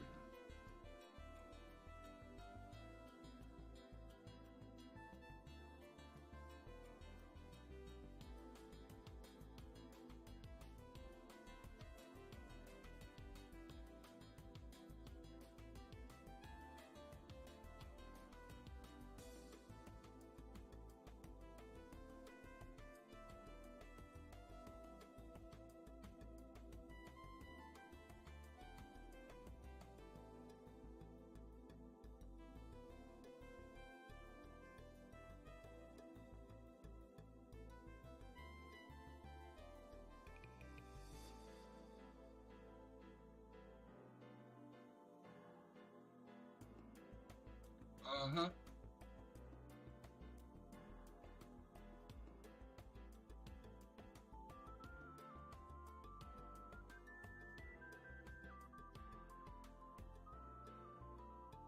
What are you talking about?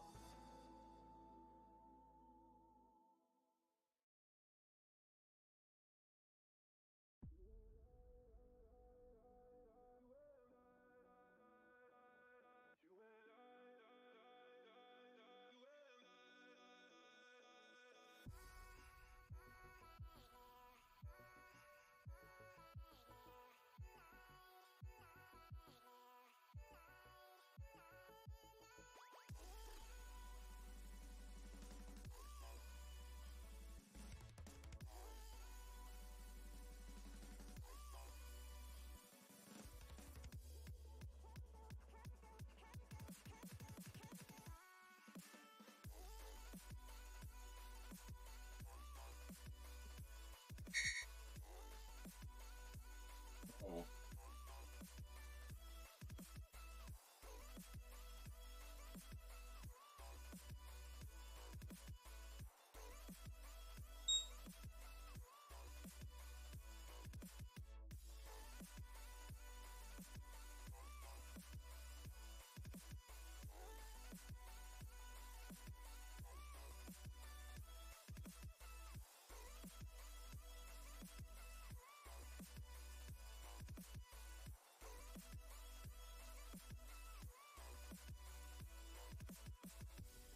It's already 12 o'clock. I got to roll, y'all. He ain't gonna do no good to sit here and draw right now. Wait a minute.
Hey, Rand, are you there?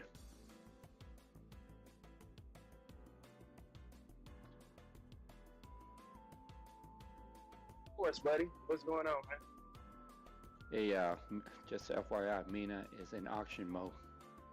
Okay. On Coinbase Pro. Just keep an eye. I know you would discuss about the price and everything. Let's see if it do anything stupid today. Okay. Mina, yes sir. Yeah, it's on auction mode on Coinbase Pro right now.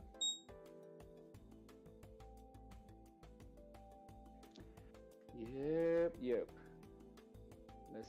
I mean, with the way the market's right now, I don't know if it's going to do anything. We shall see.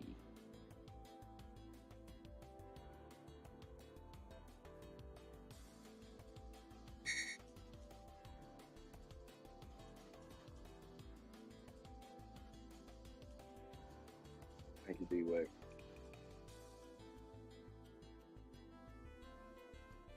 No problem, buddy.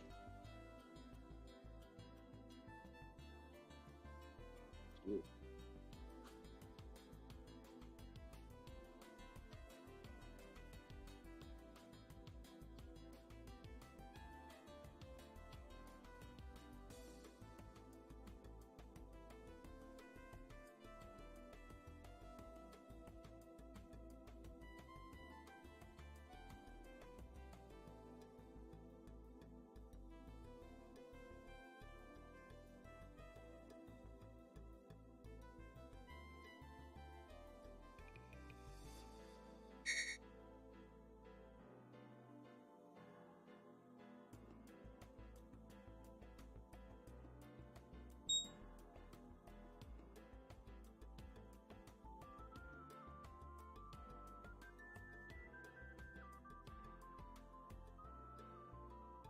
D-Wade, if you look at it, it's jumping from like 280s to like 340. Yeah. I'm Like, looking at it right now. Yeah, like my chart is glitching. It's at 340. Yep. But looking at 590 if not stuff right now too. Sell versus buy. Let me see now. It's going down.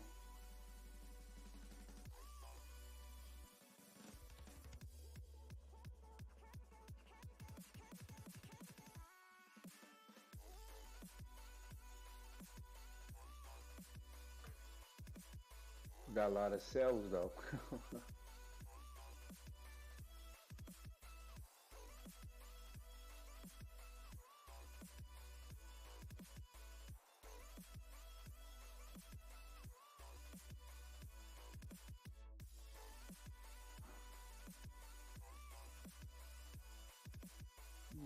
Let me see what's the sell.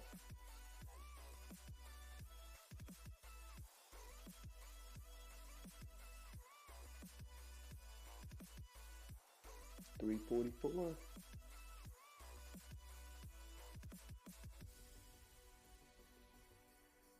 Are you looking at the order book, Frank?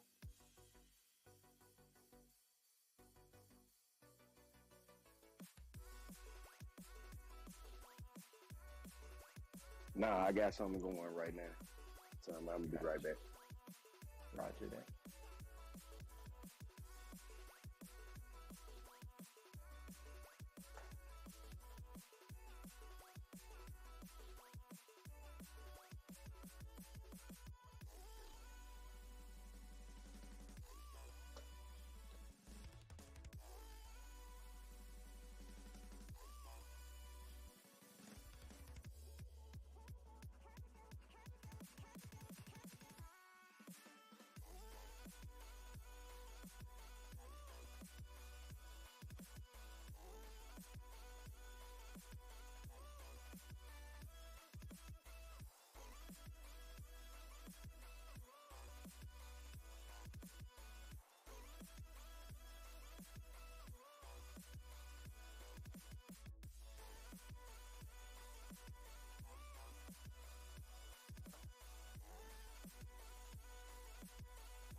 D-Way.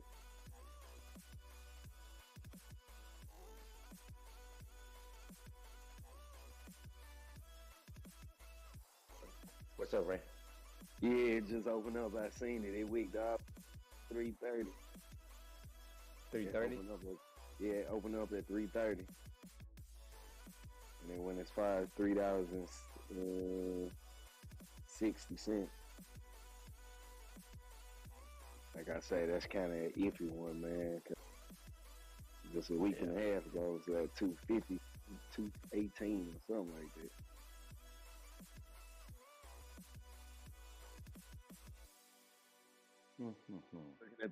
Looking at the order book, it's full of sales. Oh yeah. They transferred from the different places to Coinbase. That's why.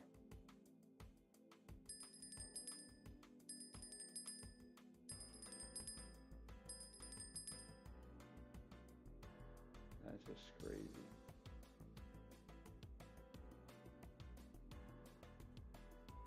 You got some in here like 17,000.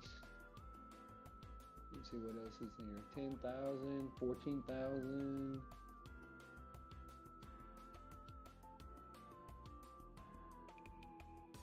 16,000, 30. Yeah. I'll just probably sit out for a minute. Yeah, sit out for a minute or so. Yeah. Let's sit out for keep an eye on it. Don't do nothing right now. See what they're gonna do, you know. Yeah. Some of these sales are you know they bought it. I ain't picking up though. But that might be just a sale. That's just product sales. So yeah, just keep an eye on the volume. See where it go, and the order book. Guess I sure hate to jump in and guess what, they go back down like $1 or something, get stuck with a bag. You know. I will wait. There's no rush.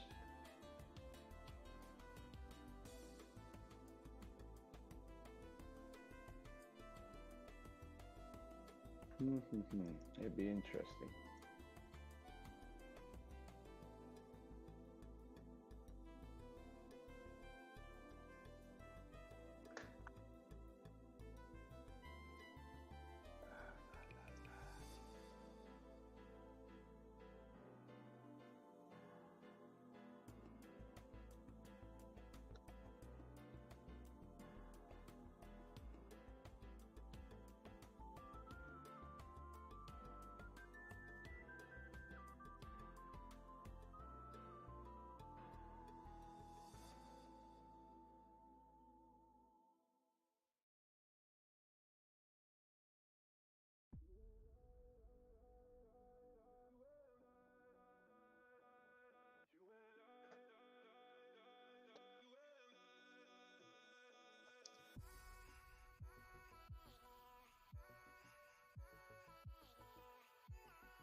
see dead people.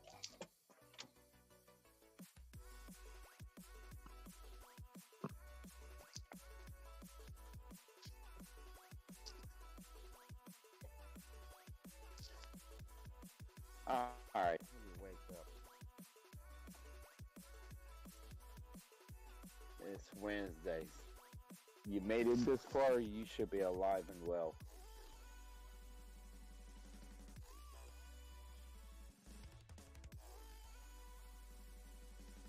How'd that mean, man? Man, I didn't. I left the house already. Oh, okay. Where you on the way to? I need to get a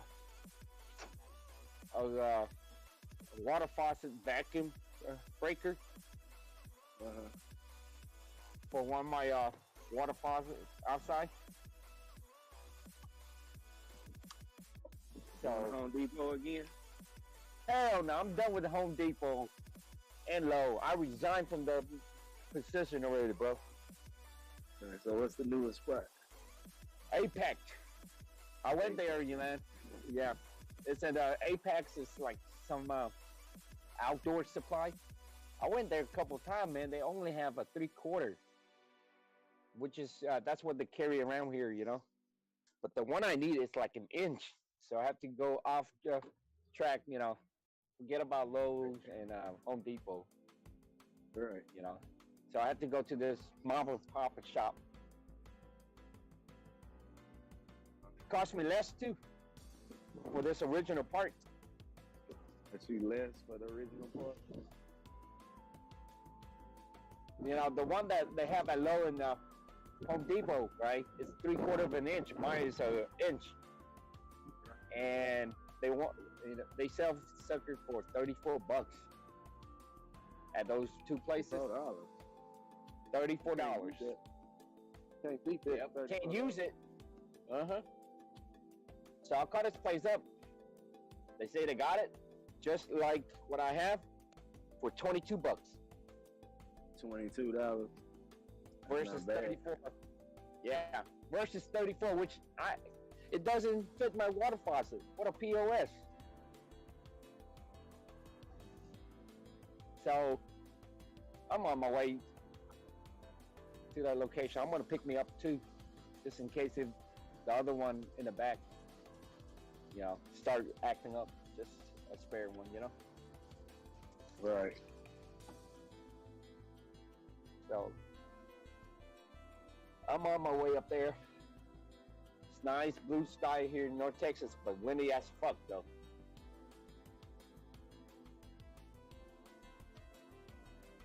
Are you getting that storm that Donnie's getting down where he at?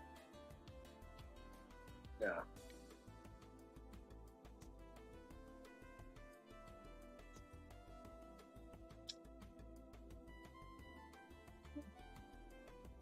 Man, it sounds like a freaking library here in this school right now. Nobody making no money. We're in the downtrend, man. You buy on the downtrend, bro. Yeah, but they done bought. They probably waiting on it to go up. I'm stacking up. Stacking up on some ETC? Yes, sir. Just got one more order in, around 39 something. So 42, 39, and I'm waiting for 36. I could do another one, you know, around 36 and another one, 33, if it's really taking a shit. I'm trying to be old Okie. ETC well, but I'm a baby well though. Yeah. That's what I'm gonna try to do, you know?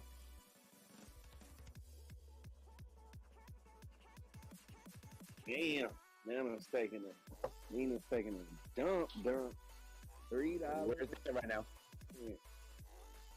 $3 in there. See. 389. If that's the case, it's going to go down even lower. 309. I'm gonna look at the chart and see. I'll get some at $2. $2. $2. Or $1.90.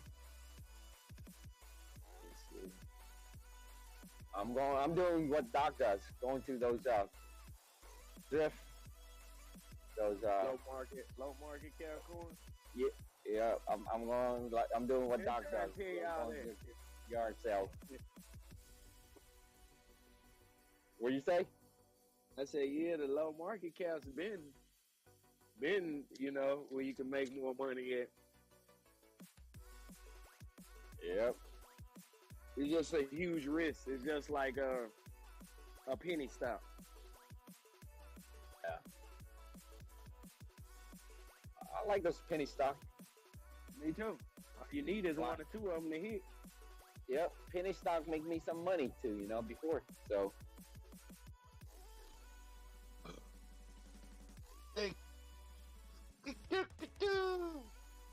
Cock-a-doo-doo.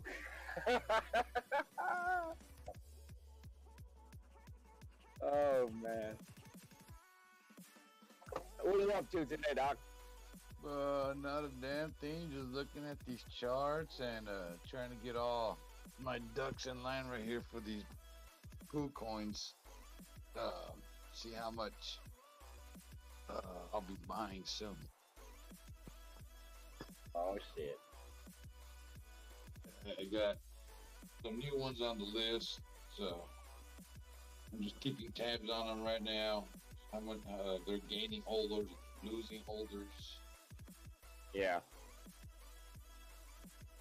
So just keeping my eye on them and see what they do before I make a decision on them. Decision.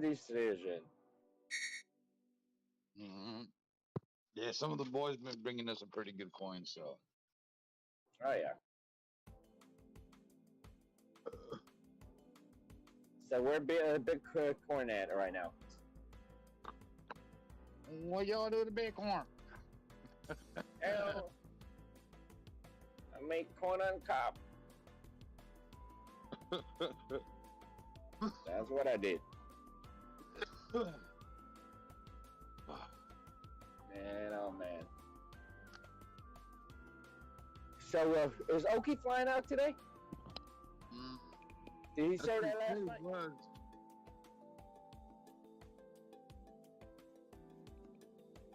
I asked him that last night. He didn't get a chance to answer my question because freaking Elon came right behind me, asked another question, and another question.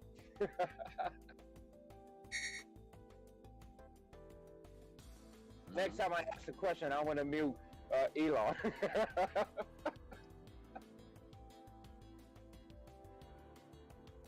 Oh, goddamn Elon. Yeah. Always look at my questions. Always asking a damn question right behind me. He's stick like 2 or 3 questions right behind me. Delivery. So I learned my lesson. Before I ask a question, I'm gonna mute his ass. Get him, D-Way. Get him. Uh-huh. Yeah, you hear me, Elon? You know I'm gonna do that.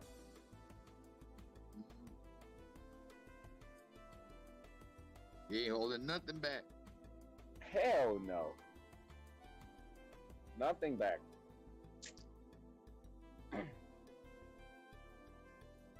Yep. I'm gonna have some homemade pho for lunch later. A what? It's called pho. P-H-O.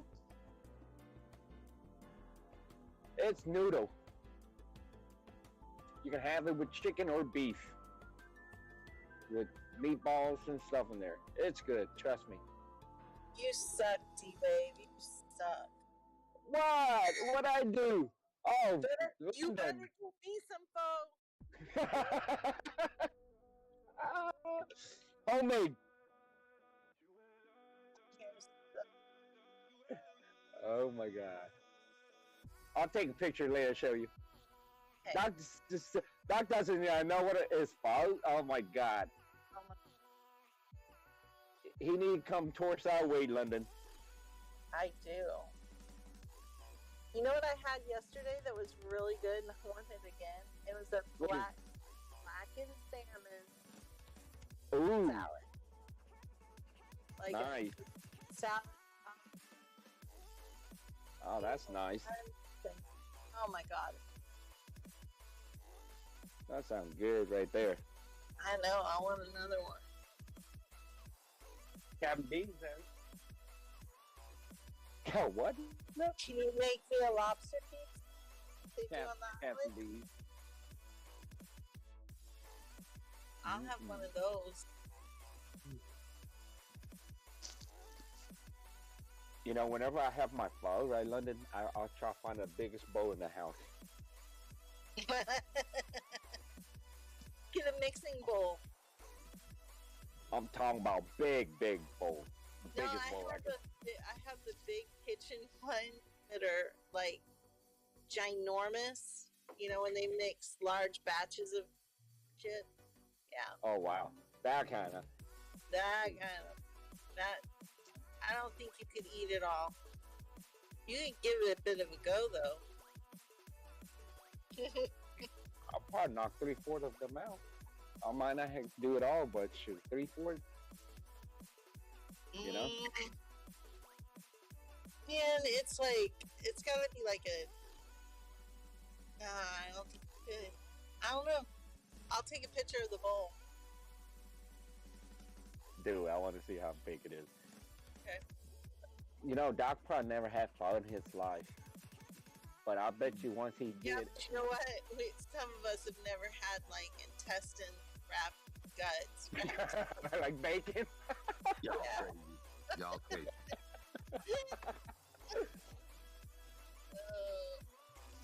I couldn't resist. I still look at that thing. Gag. I mean, it looked really good. You know what? I want to try it, to be honest with you. After it's cooked, but I mean, how did you get that stuff on the outside so thin? You know, just cook it. Don't tell me what it is. Don't tell me how you do it. Just cook it, cut it up. I'll eat it. All what it is on the outside, that's the Intestine, small right? intestine. Yeah, the small intestine. It's just wrapped. It wrap around whatever organs inside. Oh, there's like a thin sheet of something. Yeah, that's what do we call it? Is that just paper? No, Like no, butcher it's paper? no, it's part of the animal. It's a very thin layer of the stomach, maybe. yeah, like not the actual inner stomach that has the honeycombs. Yeah. No, not chitlins. No, you're talking about like the liver and all that stuff. I'm talking about there's like a lining. Liver is the.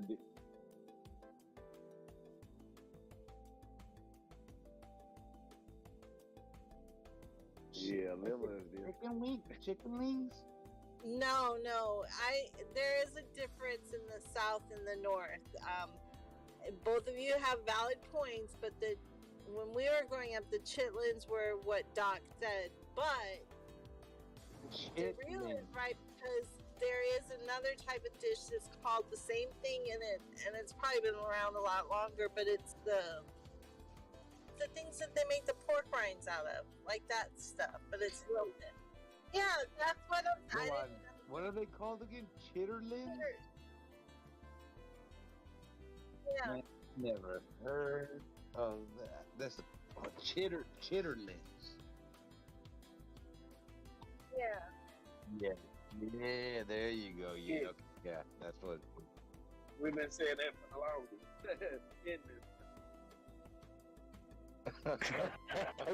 I never. You realize that you were right. In Spanish, we call that la tela. That's why, like, I never heard it referred to like an English word.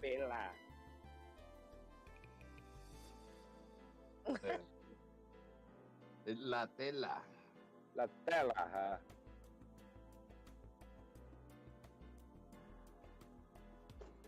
All that shit is good, man.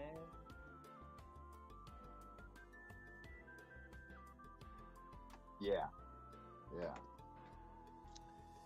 yeah. All that is good, man. Yeah.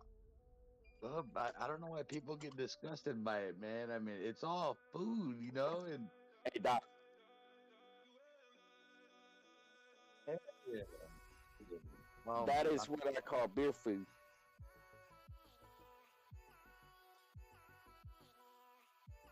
shit. Yep. I'll eat that all day, every day, man. Love it. Hell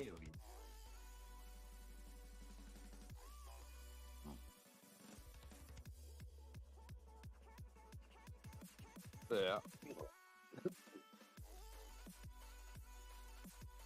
It's the sushi of the town. I love all that stuff. And it had liver inside of it. It had bits of heart. It had I want to say a little bit was molleja. I don't know what they call it in English. But yeah, oh yeah, it's all the stuff that people usually throw out. That's what it's in there. It's all good food, though, man. Shit, I'd rather eat that than anything else. To tell the truth.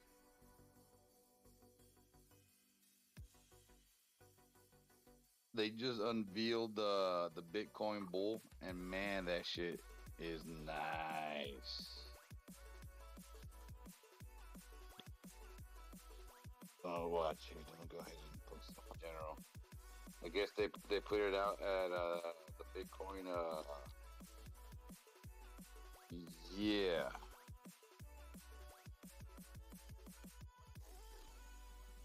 Discord.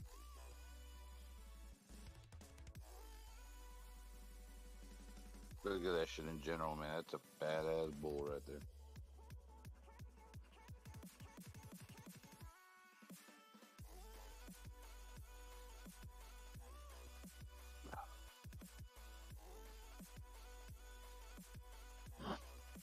Once in a lifetime. Yeah, that is cool. Right? Yeah. Expensive as hell, I bet you, whoever made that.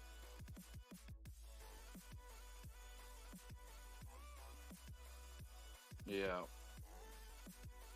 Did y'all see the new 2023 Mustang? No. They put it in general. I saw one yesterday. Oh my god. I'm like, no, it's not.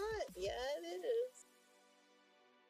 Is it the one that looks like the Ford GT? I saw a concept. I don't know if they were gonna come out with it though. Yep, it's on the road. No, it kind of looks like the Jaguar. Huh. Oh, excuse me. I'm gonna drive one just to see what it's. Look like that Mustang truck to me. The SUV. Oh, that I don't know. I saw that color. I saw that one. Mustang SUV. I was acting about a couple of weeks ago. Dang truck. Did you put it in general or wasn't it? The Mustang? Yeah. Yeah. It's right under upgrades photos. Let me see. His renderings. Oh, okay. Oh, the SUV. Oh, yeah. I didn't know. It's a coupe. I guess so. That's the electric Mustang. Yeah. Yeah, it's a small SUV crossover. So I was gonna say it looked like the SUV, but it might be a car though. It's more the size of a car.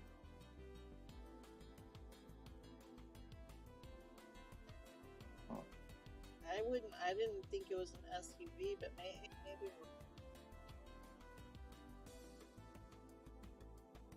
No, it couldn't have been because I was in like the little car yesterday, and it was, yeah. Yeah, they're fairly small. It's like a little crossover. Ford. Yeah, that's the Ford Mach E Mustang EV. That's the crossover.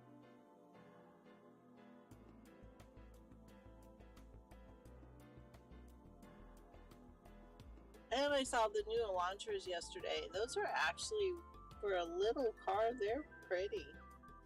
Yeah. I love my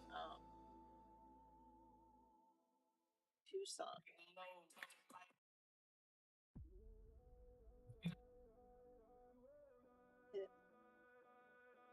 I always get the cool cars and then get smacked. I got the Jeep, got T-bone. Got the Lexus, got hit by a...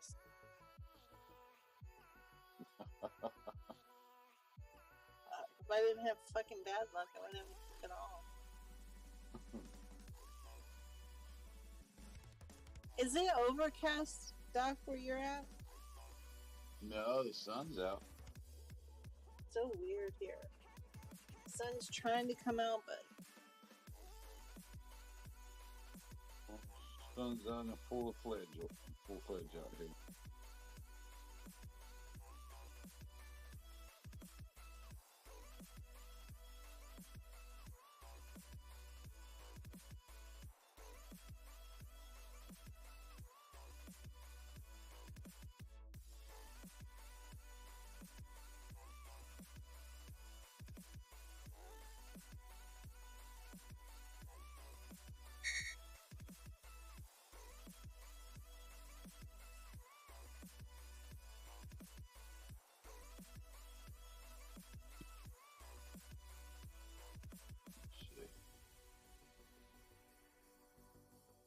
Oh, it's still falling a little bit.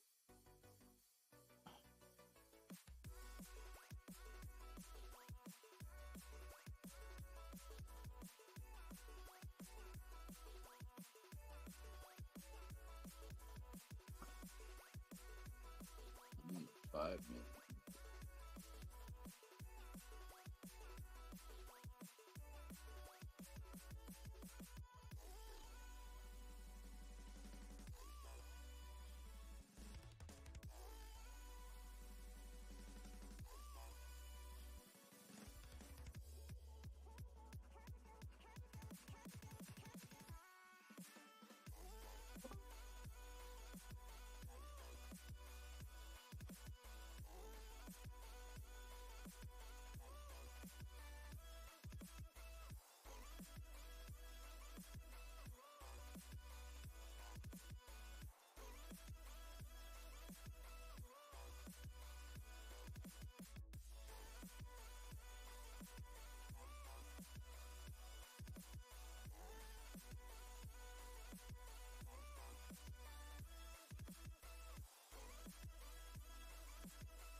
See where we're at on the daily, on the percentage drop.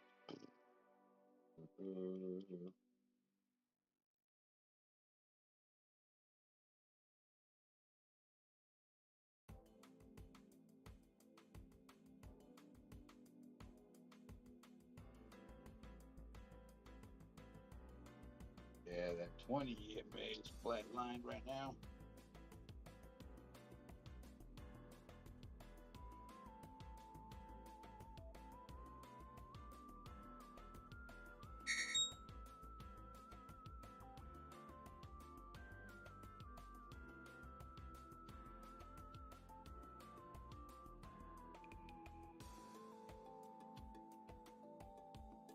Yeah, everything else, I mean, from the minute all the way to the hour, sucker gone down.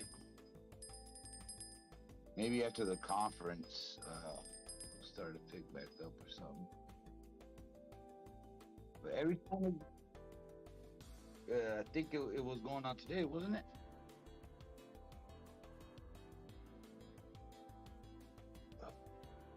If it is going on right now, then I mean, I think it's safe to say that that pattern is that anytime something like that is going to happen, I mean, you could sell whatever you got on the top and buy the bottom. Although this candle on the hourly, it is at a dark blue color, man. The darkest so far, so hopefully this will be the bottom here.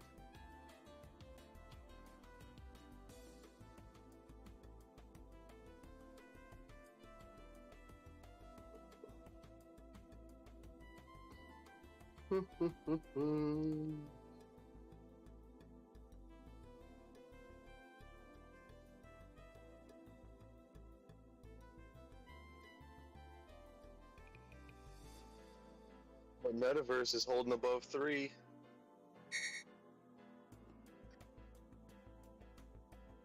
Let's go. You said bit metaverse? Bit meta? Yeah, the Bitcoin metaverse, bit meta, whatever you. Yeah. It's both of them. Wouldn't it be great if you can manage and read your mail when away on business, on vacation, or abroad? Oh, now that it got you Want here, to know I'll exactly go ahead what's in and your PO box see how many without calling or getting in the car? holders we either Worried gain about or theft lost of mail and overnight. packages when you're not home? Are there times on the internet when you would love to have I think it was like 1639 or something like that last time I looked. personal phone number? 1639, bit meta 1630. Yeah, okay, so that's the number I have here too. That's the last number that I have, 1639.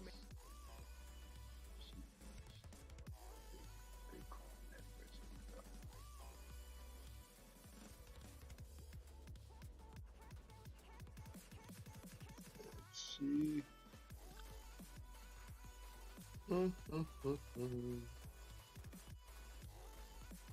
Oh, it's tomorrow.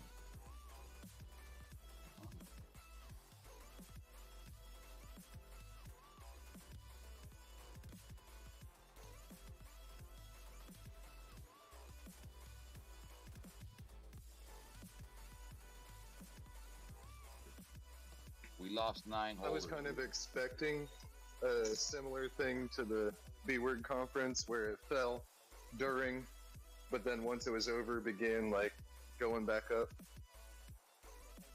Do you think something like that? Yeah, where it'll sell beforehand, and then people will buy the dip.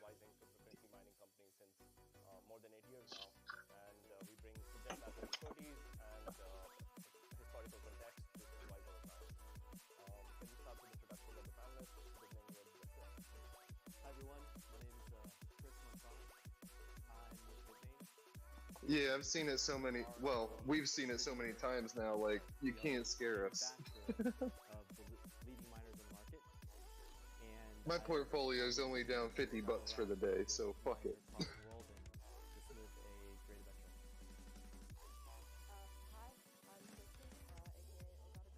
Oh shit, Elon, that damn dude, freaking bit metal, right now to 306206.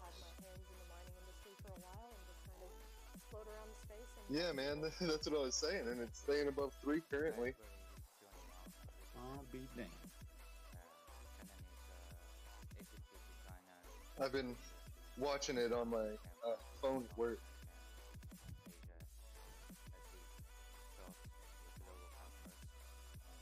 I can even make trades on my phone. I fucking love PooCoin. Kellen is also the first ASIC to market.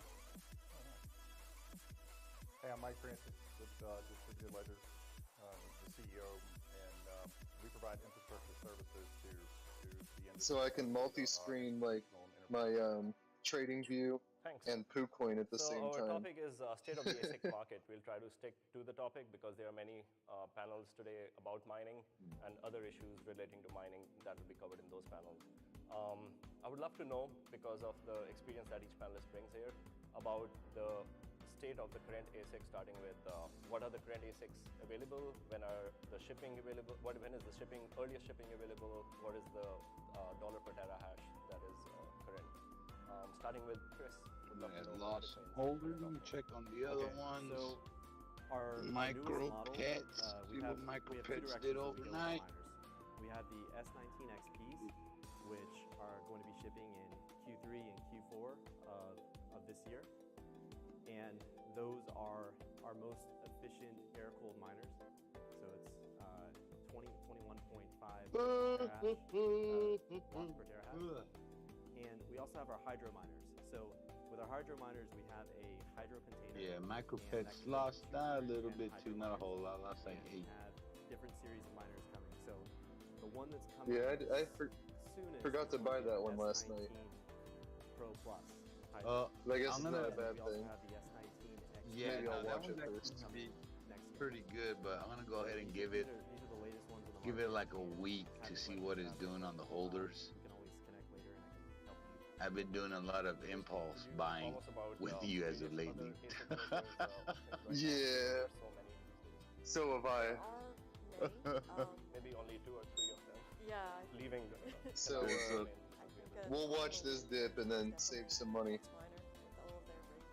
Yeah, that's what I'm gonna be doing on that.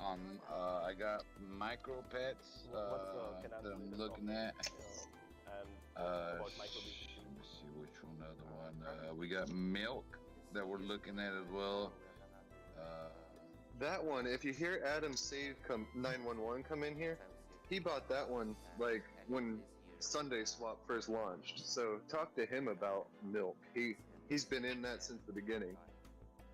Well, I like the fact that, MicroPets has 66, almost 67,000 holders. Milk has 83,000. Meta Hero has 221,000. So those 3 right there, just by the holders, they're the safest one to actually get into. Now we do have the other ones like Shiba Hunter. The point that you mentioned about satisfying most of the players. There are a lot of announcements being made by. Last time I checked Shiba Hunter, it only had 18 holders. Let me see how much it has right now. Fairly new to the space, and then many of Yeah, whenever it's low holders like that, that's when it's like iffy. It's like you want to keep tabs on it and see I would love to know if it adds holders eventually. especially seeing that you know the historical context, because you've been in the space for a long time. You probably But no, that one's still at the same. Shiba Hunter is still at the same. Yeah, I mean, what changed between kind of 2020 and now is COVID, right? The COVID supply shock is still in effect. I think most of the fabs have kind of caught up. I think a lot of the component manufacturers have caught up, but we're still feeling the effects of the supply It shock, only lost right? 9,000. And Not that's bad. why there were a lot of delays. It wasn't a fault of individual equipment manufacturers. No one in the space, not just Bitcoin, but I think the biggest loser so far as percentage drop on holders has been Block 8 scissors. the operations to be down for 6 to 8 months. And even now, there's still cases That's of the one COVID that outbreak has at had the most local drop. plants or at manufacturing companies, and you need to quarantine, right? 14 days, and that's still in effect. Now we've got better processes in place. We've got folks that have been vaccinated. It's being handled a lot better. The supply chain is starting to catch up, and things are kind of calm right now, which is good.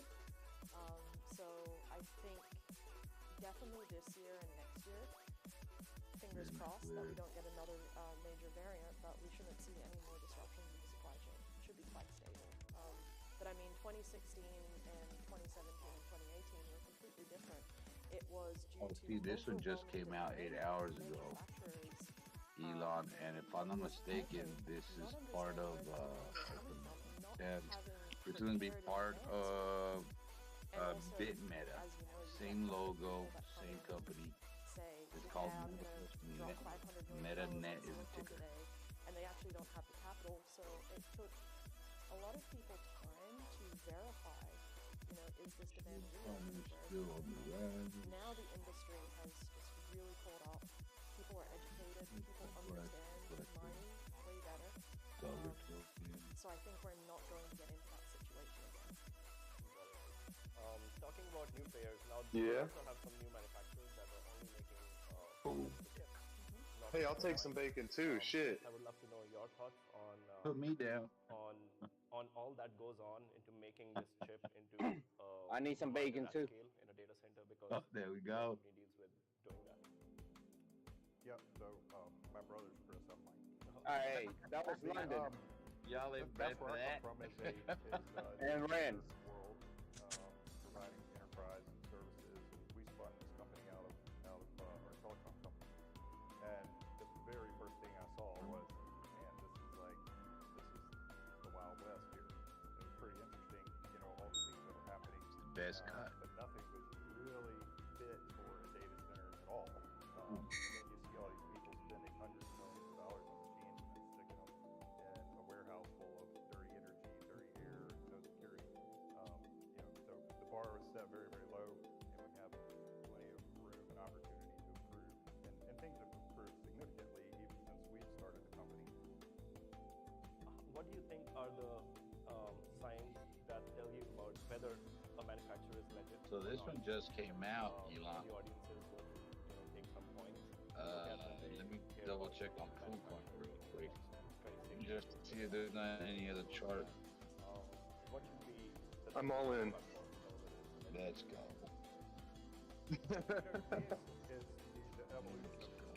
You had me at poo.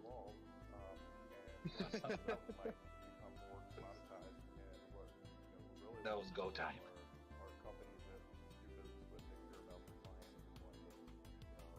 I've been eating Prague and AMC today. Back up over 100 shares of AMC now at $20. If it goes to 18, I'll be there too with another 100. It's so easy, dude. I just love chasing them down. They must hate me. They must hate me. The whole time they're just trying to sell it and make it go down, I'm buying the shit out of it. They have to hate it. Yeah, I'm well timing the bottom, so it's just like they can't. Like if you look at Prague, bro, I've been getting fills at 113, and it's just been stuck there. They have no volume coming into it. It's basically off, leaving it on this accumulation page, like, just to like drag it out. But they're gonna send it. Like I said before, they're gonna pay me. They've been paying me now. They're just fucking paying me. I'm a little happier What's now. AMC and the meme stocks doing today? Are they going down as well? Yeah, every market, every crypto is red. That's what I thought. Yeah. Aztec. It's stocks and crypto and everything. Yeah, it's a being fun. drugged down right now. If they're not doing Full of that, FUD, but that's why I like these are the things that the second is can't, if they can't you know what I mean? They don't give you chances to buy it this cheap. So these are the days you gotta buy it. So that way when I'm posting pictures of my high rewards, those weren't bought on green days. Dug into down in these dip days, and fucking in a couple of days or a week they'll be green, and I'll be up 20% from this pullback plus the next wave up. So it's all about oscillations at the bottom and then riding them up to the top. But we're definitely oscillating down right now. So, but never throw your whole bag. I've been just sprinkling in here, just chipping away. The more down they go, the more I put in. And always try to have that dry powder for if they try some stupid shit, you can really hurt them. That's what I've been doing today, though. Prague and AMC have been doing work. I've been shifting around money.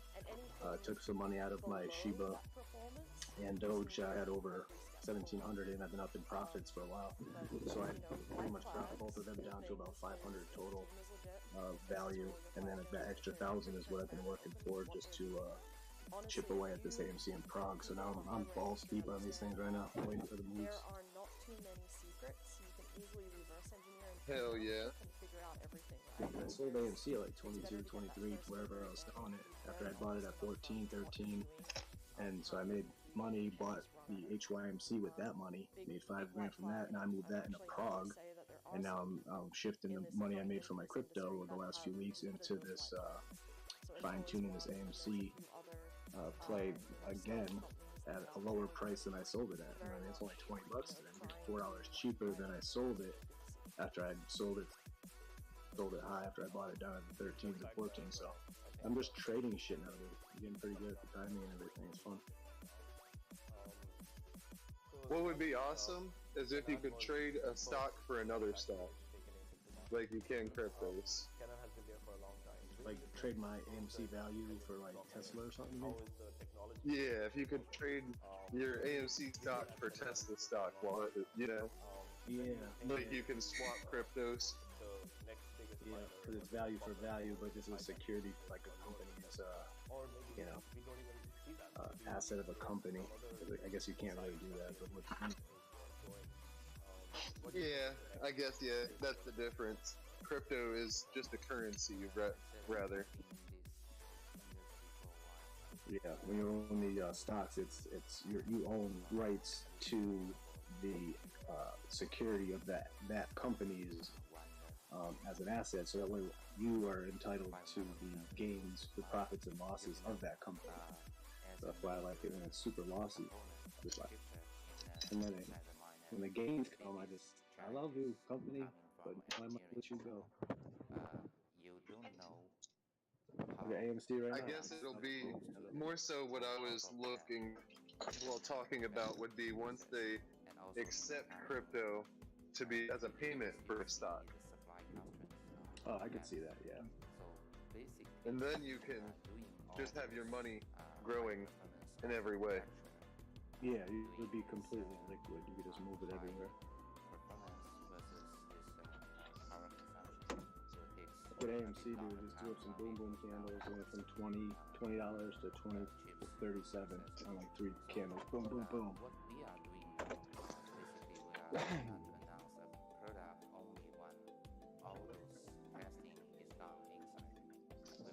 Did it have the volume with it, or was it low volume candles? I'm not on the chart. The volume on everything's low. AMC's like 36 million. That's what I was kind of anticipating. If it had green candles, it was probably low volume. And this is only the 1 minute chart, so. But I'm just saying it was on a correction wee phase for a while. Since it ran up to $34, it's been weeing for the last, like through the weekend, into Monday, Tuesday, today's Wednesday. And now I'm starting to buy back in from the rip. Now I'm buying the dip, starting it down here. Like I said, my average is at 21, and it's at 30. So I'm about 70 cents out. But yeah, it's everything will wake up. If it's not today, it could be today. I'm still not sold that it's going to be a red day to finish. There's like a lot of news, and Fed chair is supposed to talk. So by power hour 3 or 4, things could be turning around. Or aftermarket. So they like to do that kind of shady shit. Aftermarket, and if not, then Thursday, Friday could be good. Yeah, the first time I ever bought a stock on Robinhood, I realized that shit. I was like, everything's happening in aftermarket. What the fuck? I can't do anything. Yeah, that's why they do it. With the miners that they get. And plus, like on a Friday at 8 o'clock, most people are out. So we know that and then on like Monday morning when the market opens, most people are asleep from the weekend of partying. They can do some shit over Monday, like 4:20, like last week. They can get away with it.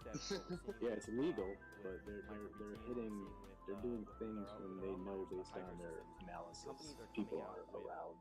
You know what I mean?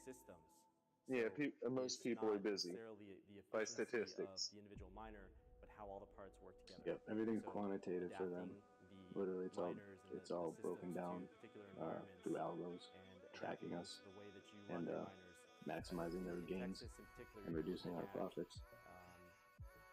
That's why I say fuck all that shit. I'm just gonna buy this shit low, sell it. Response.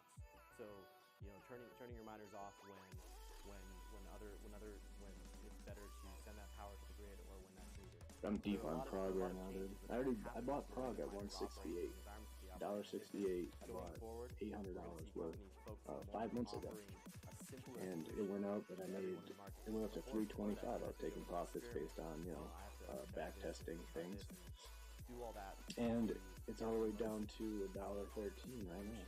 So I've already made $600 on this stock when I bought it at $168 before the whole Omicron and all that shit. It's a mini short squeeze kind of high short interest. Prague army behind it. It's got good news. I got approved, so it's got momentum. But it's super low. They're trying to flood the shit out of it right now to make it look terrible. But like I said, I already made $600 on this at $168 to $325, and it's been $6. So now I'm just loading up down here at $113. 14, and when it goes back up, it's gonna be a good one. More comprehensive. They are including a lot of. It's gonna be a doozy, boys. For the data center. But on the other hand, you have players like. Since I've already got all crypto investments, I have been thinking about starting to put some money into Webull to buy some stocks here and there. Because if I don't soon, I'm gonna have to wait like another year, maybe 3. Who knows? You know. So, well, the better you end up buying high, I want to buy it. Yo, the thing about crypto is when it's down, all of it. You can, you know what I mean? So at least in the markets, in the stock market, you can always be making money even if crypto's in a down cycle. You know what I mean? So that's why I like it. Like I can make money on HYMC if you know the crypto's in a pullback and Bitcoin's red and everything's red. You know what I mean? So it's like it's hard to, you know, there's different sectors of the stock market which are always going to be green and different things you can hedge against, and then so that's good. But then, like I said, if the market's down, then usually like crypto will be good. So it's a good way to hedge against the movements of each other. So you're always making money. I can't just only make money when crypto is going green. You know, that's not good. I got to be able to make money anyway. Like I said, if I gotta, if you go to the package store to buy your fucking favorite beer and they don't have it, you know what I mean, or it's closed or something, you're gonna go somewhere else to a different store to get that shit that you want for that New Year's Eve party or whatever. You'll make the extra journey. That's all you're doing. You're just like, for those days that crypto ain't paying your bills, you're like, let me just go over here to the stock market. What's going on over here? And then you look at the charts and you're like, oh shit, I'm just gonna pretend this is crypto. It's the same charts. Let me just make money over here now.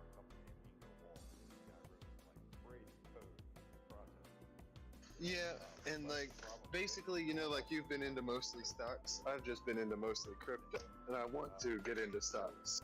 Like you want to get more into crypto, you know? It's just it takes money.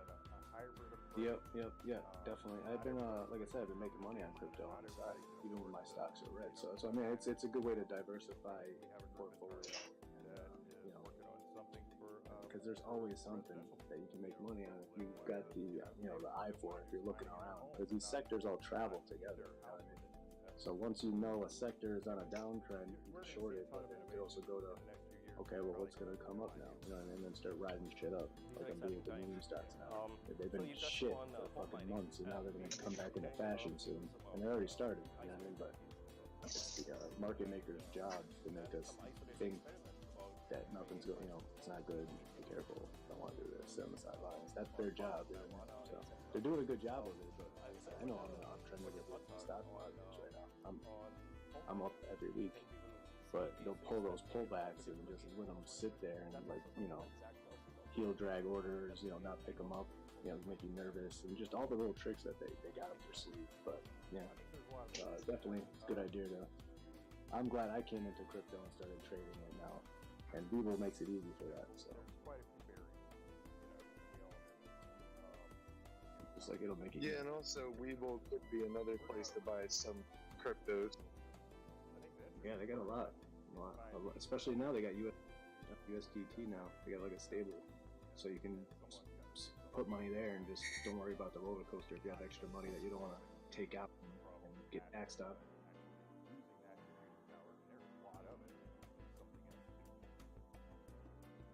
What do you think, Johnny? I got 8 coin in it. Have plans to bring home mining back? Actually, I see a lot of interesting trying.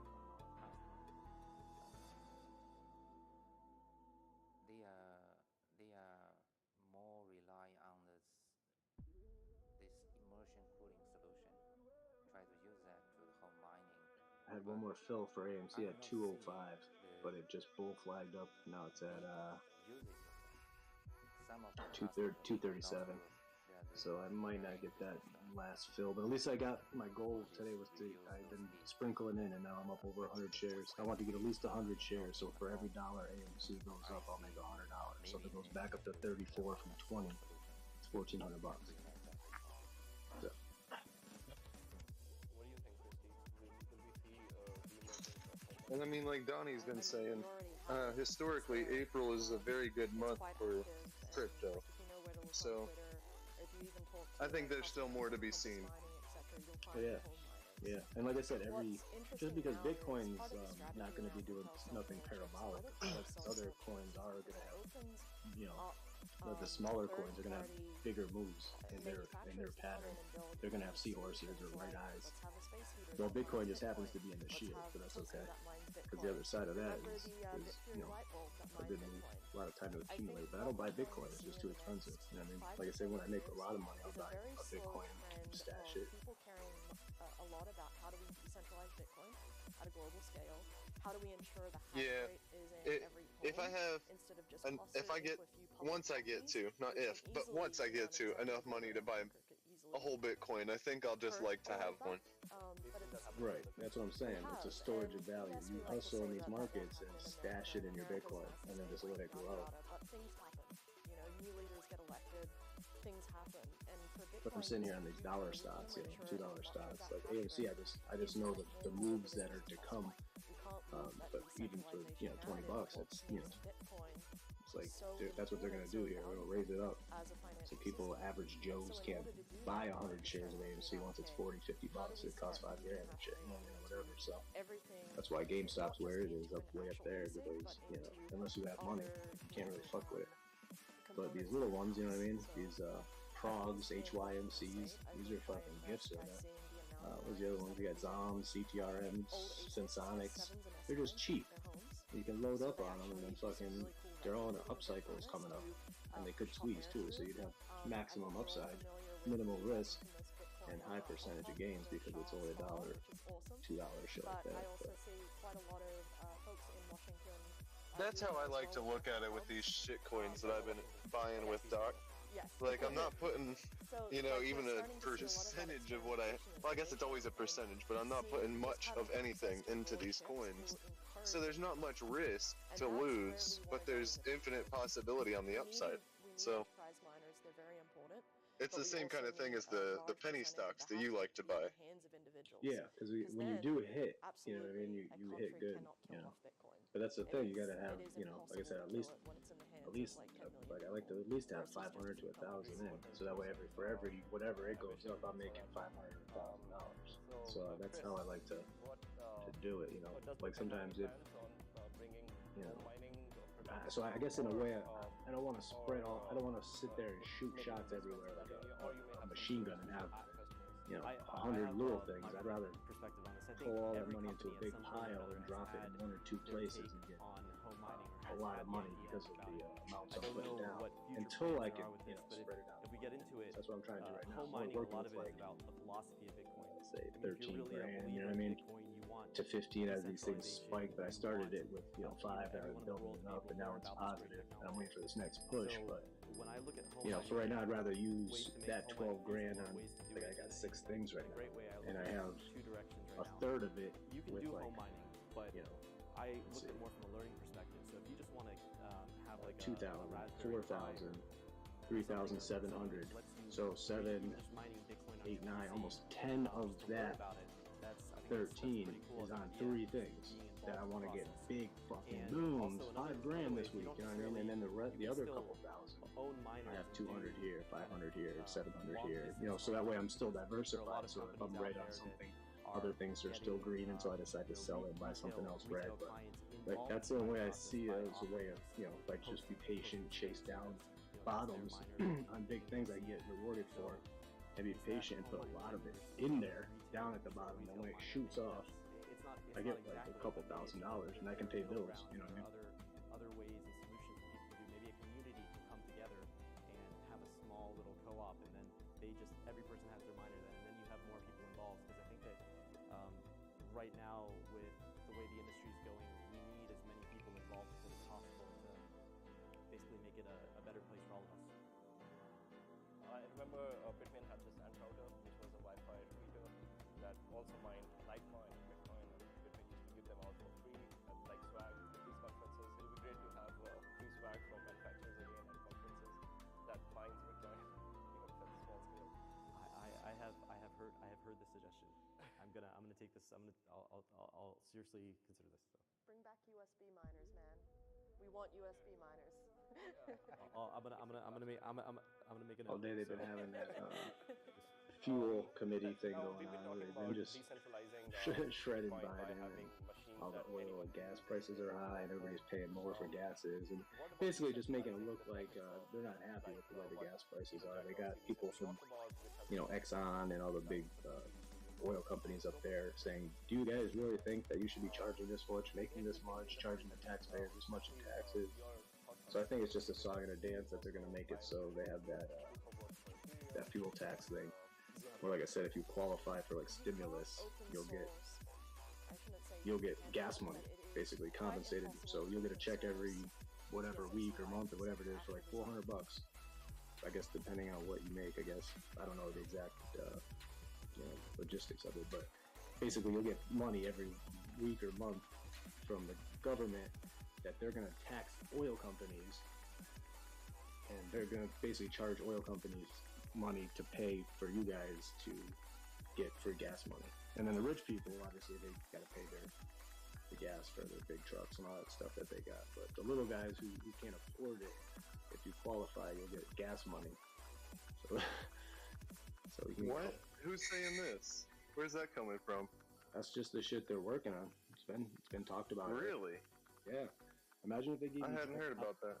every fucking month if you like qualify for stimulus or like kids and shit, and then they gave you just fucking gas money to compensate you, but they charge the oil companies. So oil companies are paying more taxes, and that extra money comes to people like that need the money to help compensate the prices of gas. So you would get money. Which would basically Why not just make them lower the gas price, the oil prices? Like, if they don't want to do that, they want people to pay to play with their big toys, and they want to go green. They want to go EV. So they're making it less easy to have big trucks and shit. You gotta literally pay to play. But if you make enough money, if you're making money in the markets, and who cares? You can do that shit. You know what I mean? So it's just how it is nowadays. It's gonna be just changing. But if you can get for the next year, dry powder for fucking. Imagine a check for like fucking a couple $100 every couple of weeks that you could just use for free dry powder. Wouldn't that help you fucking? Yeah. My friend. Oh, sorry. My friend, he was just talking to me yesterday about his car. He has to get new transmission put in it.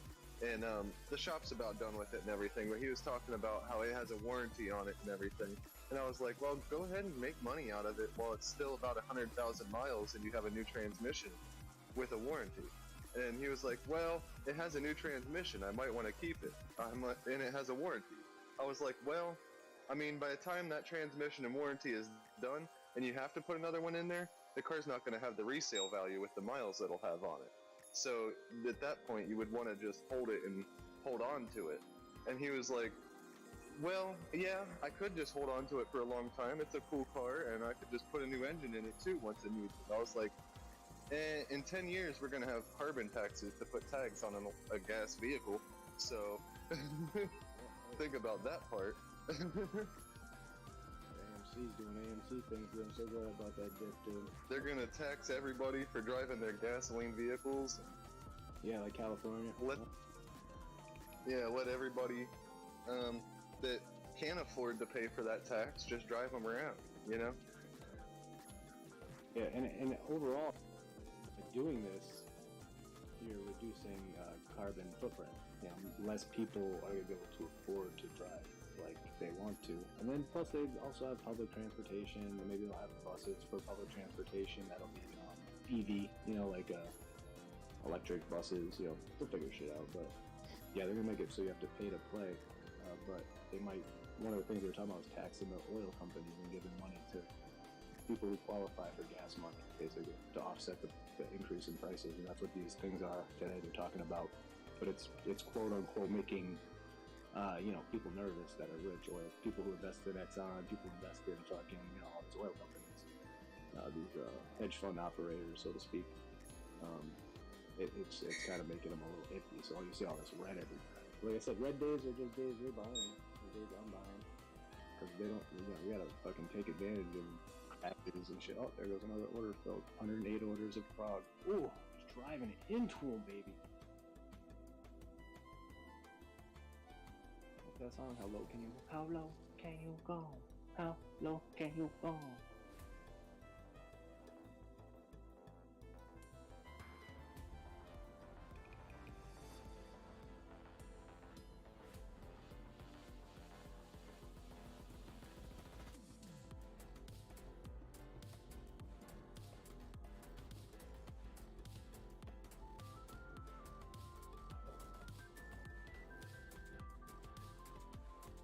$400 a month would be $100 a week for gas. You know what I mean? That's what they're saying. If you qualify.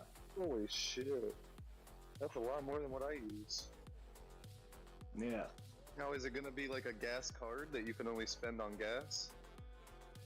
No, or like a prepaid card that only works at gas stations? I'm pretty sure it's just dry powder. It's like stimmy. It's like, here's money for gas. So you don't have to bitch about gas prices, basically, because you qualify, but then you can go and do whatever with it. But like I said, it's not in stone. One of the things that works. Yeah.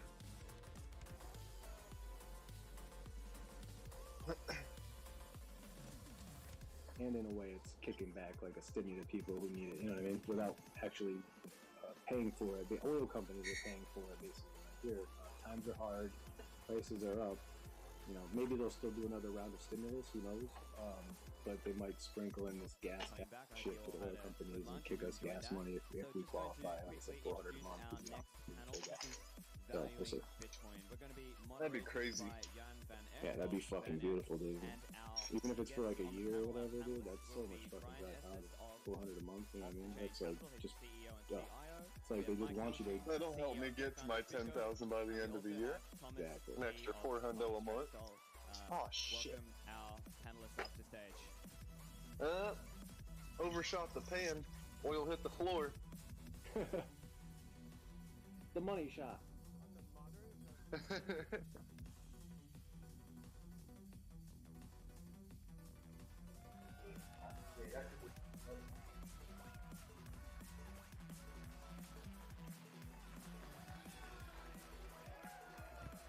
this your fan club? Got your fan club there, Frank. Ready to go, gentlemen? All right. Welcome everyone to the Valuing Bitcoin session. Yeah, they're just ripping Biden. It just reminds me of the way they ripped Trump for 4 years. And now it's Biden's turn. He can do no right. So it's all and then to talk about, well, who are the new arrivals at the network that will take I see it the same way. They just have to have a fall man in office. I'm here with the OGs. Meanwhile, they're all insider trading all the shit that they don't. And we have some slides that I might be able to go through with you. They're sitting here fucking complaining about gas prices, guys. They're fucking politicians. We all know that they're not worried about the gas prices. I don't think they drive their own cars and buy a fucking chauffeurs. Of people coming onto the network.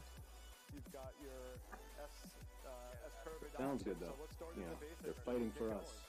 For our politicians. They're fighting for high gas. Yeah, they don't like these gas prices for us. So we can go back to the 1400s with just For us. we can go back They to care. the 1980s with railroads. I gotta re-elect him. He cares about me. They're listening to us. 1970s with fax machines and microwave ovens. No, they made the conditions that pissed you off, and they knew they would fix them, just like this, and get you to fucking believe it all. Yeah, they're really shocked that the gas prices are this high. It's mind-boggling to them. And so Bitcoin was invented in 2009. In How did it end up this way? 10% of They didn't see that coming. Bitcoin. Today it's 25%, according to Who could have? They just came out with their executive Nobody order saw this coming. 3 weeks No, ago. surely not the people who are fucking on their phones and watching The Masked Singer every fucking. You know what I mean? They don't know what's going on. The Masked Singer. If we did 10% in 2019, that means in 2029, Just a 30-second to 3-minute news piece at the end of the day when you get your daily dose of diarrhea from your nightly mainstream media. What do you got to tell me? I'll take. Oh, gases. Okay. All right. Good night.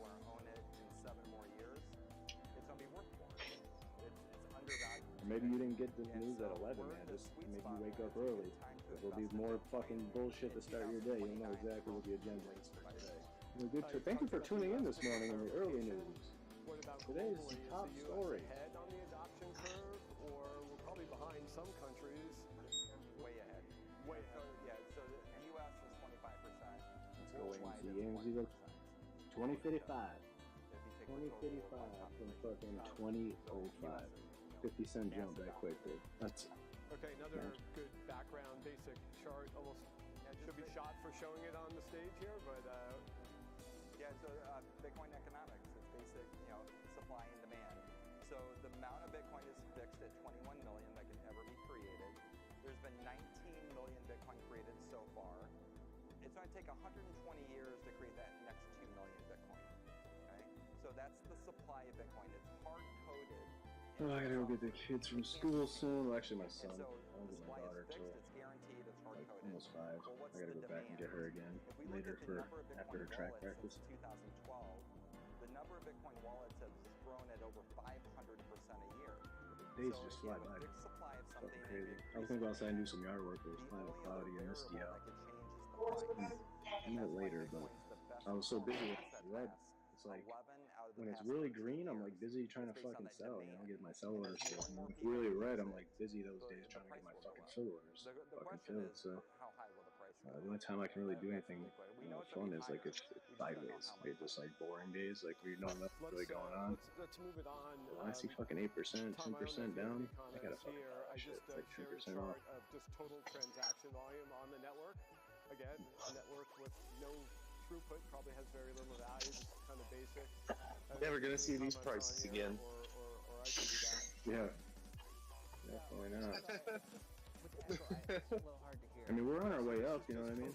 Like I said, it doesn't just go straight up, so it's like, it goes up to, whatever, almost 17, it's like, you want to take some money now, or you want to wait? You know, I was like, I took some the first time, so I was like, I'll wait. But at the same time, I'm still up, so I might as well, at this point, manage that money. I'm already green on.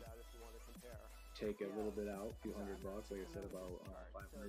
I still have over 500 in dudes right now. Still in the green, still making me money, but I want to take that 500 and fucking buy red shit like fog at AMC today. So that'll be my future green shit. This is the game I've been playing. You know what I mean? It's like it doesn't stay red for long, so you gotta get it while it's red. They're trying to shake people out. Yeah, it doesn't work. We've seen it. We ain't afraid.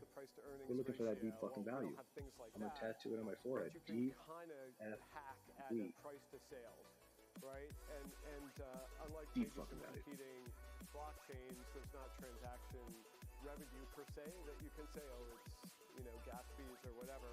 So this is just kind of a metric, and just kind of. I had to let the lift down, so I muted my mic for a minute.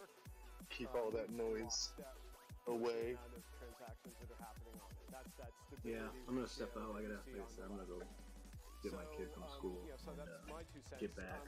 Figure out dinner. I don't know what I'm gonna do yet either for that. I got some chicken, tenderloins. I'm thinking maybe grill them up out there with some barbecue.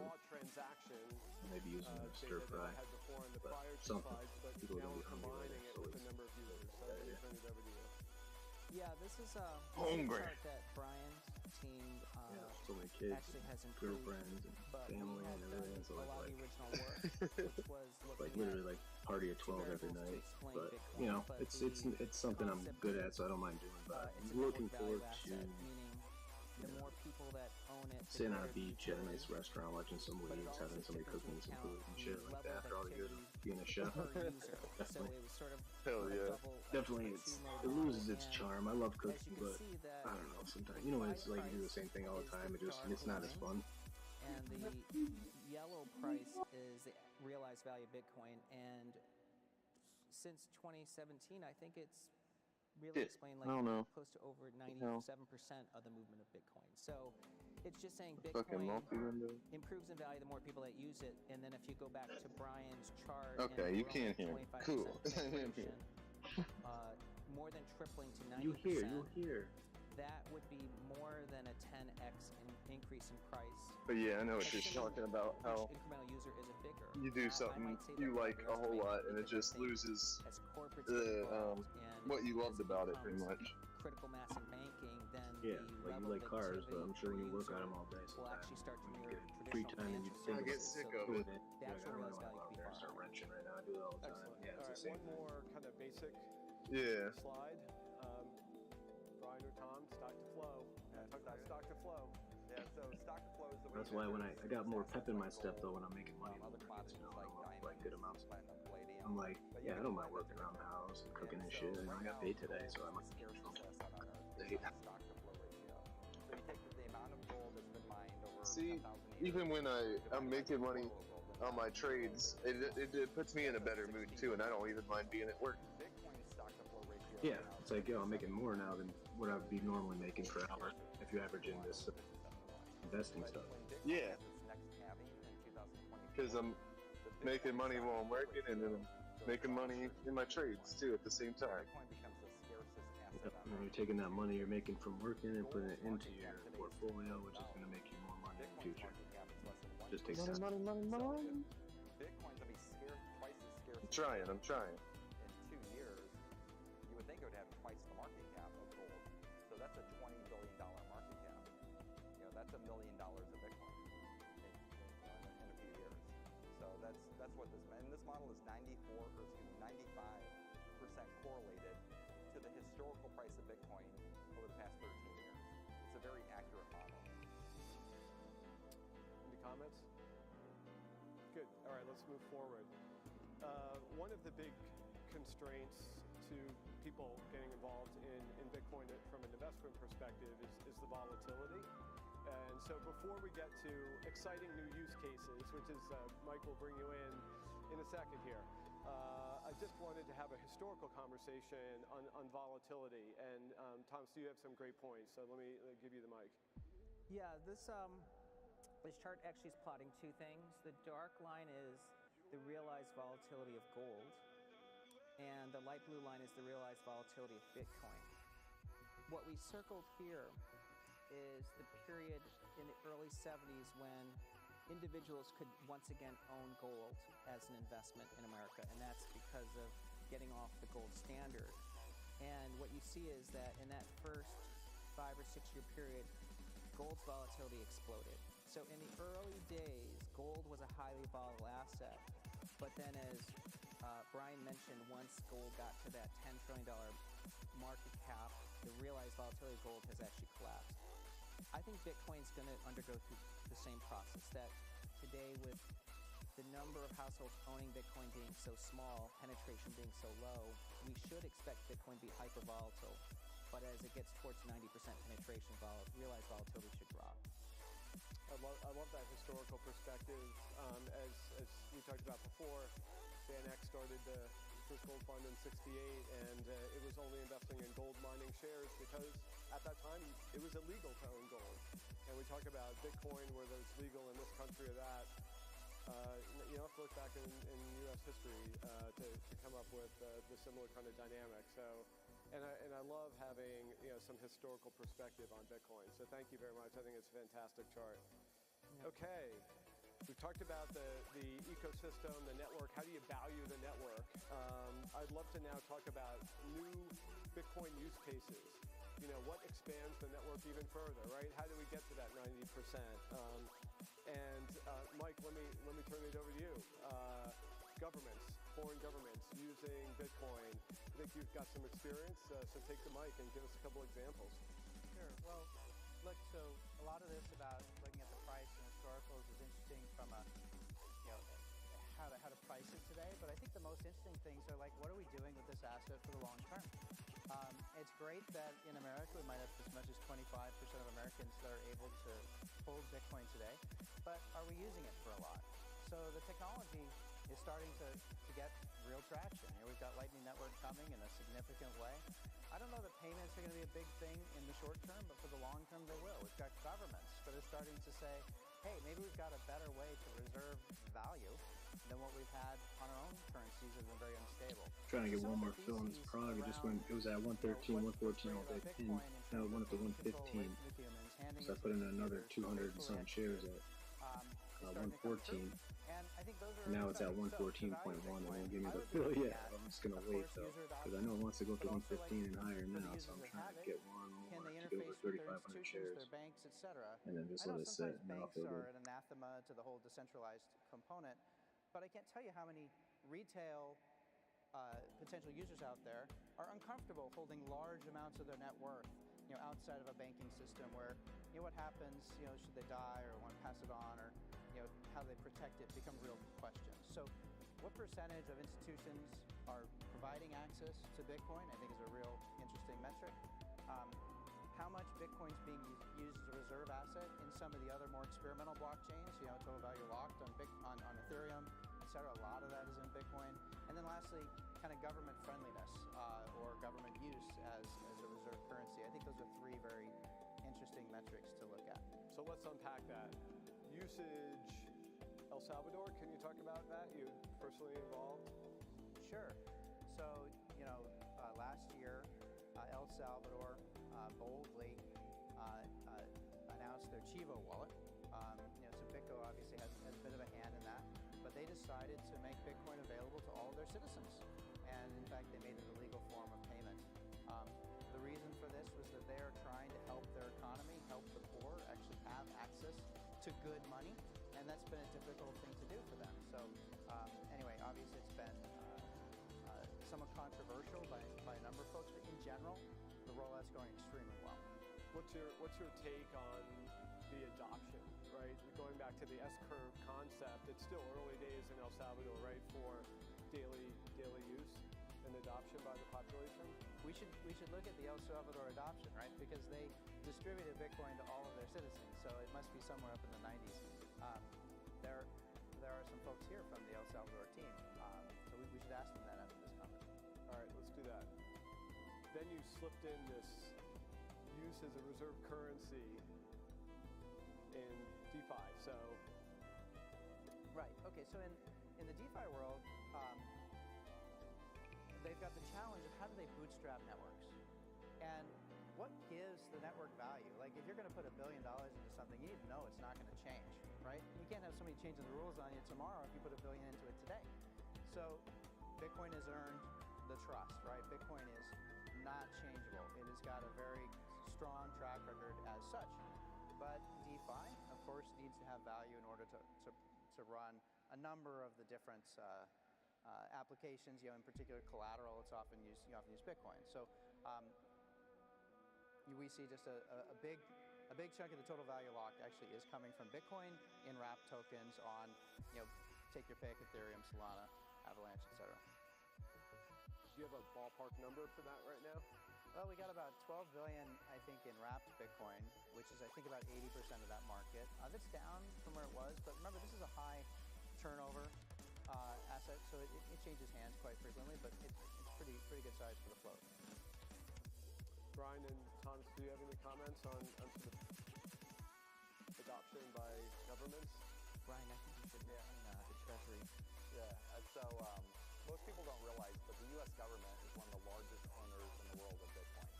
So when the Department of Justice, the FBI, confiscates Bitcoin, they've never sold any of that Bitcoin. And that accounts for about 1.5% of the world's Bitcoin.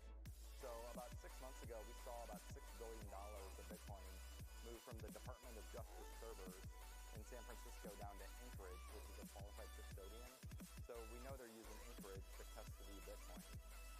We thought that was some of our stolen Mt. Gox Bitcoin that we had claims on. So that's why we dove into that to figure out what that was. But what that was, it was the Silk Road Bitcoin that they confiscated, that they moved.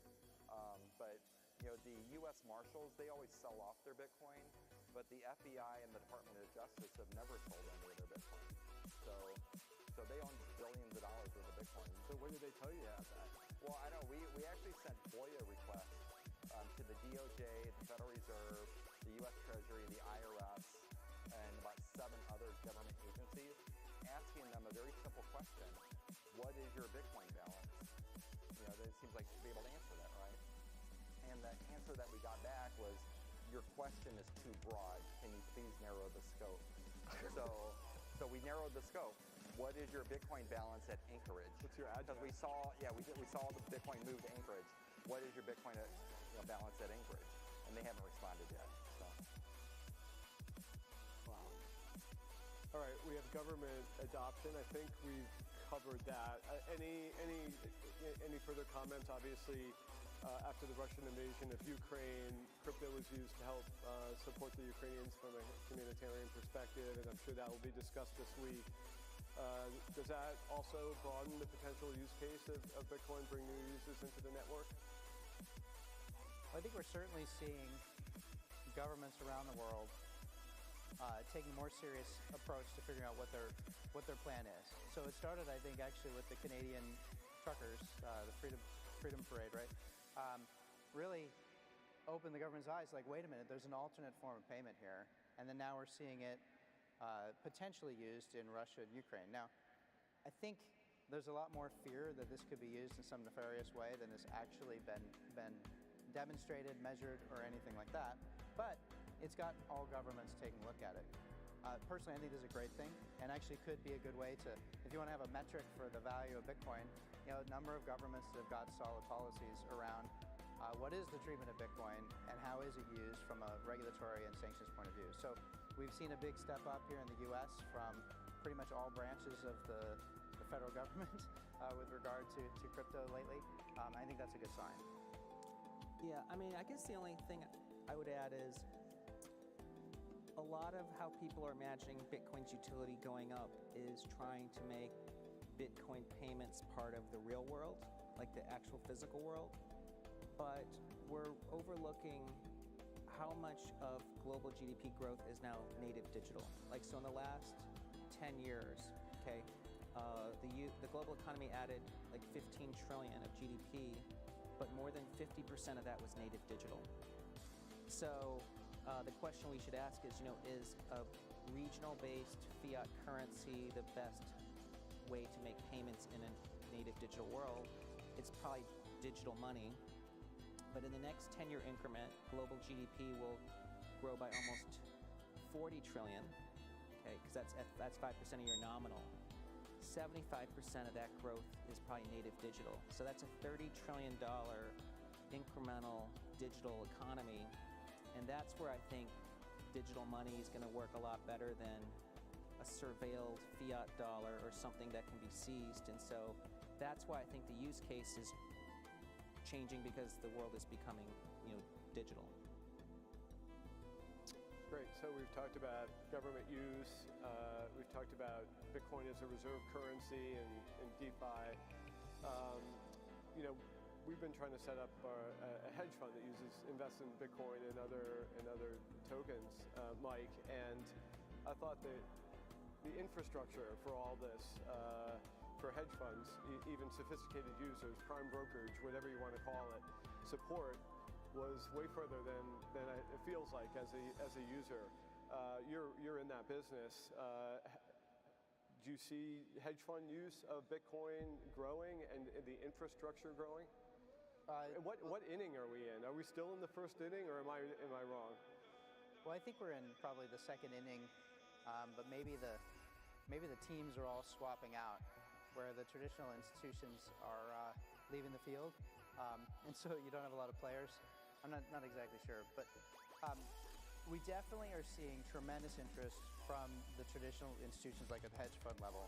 And what happens is they come in and they look at the ecosystem and they don't see the same patterns that they've seen in the past, right? They don't see the same market structure, they don't see the same participants, and they look around, and sure, you hear all these headlines of, Goldman Sachs is doing this, or JP's doing that, or Boney's doing that, and yet actually trying to use these is still relatively nascent. So they're having to look at other vendors.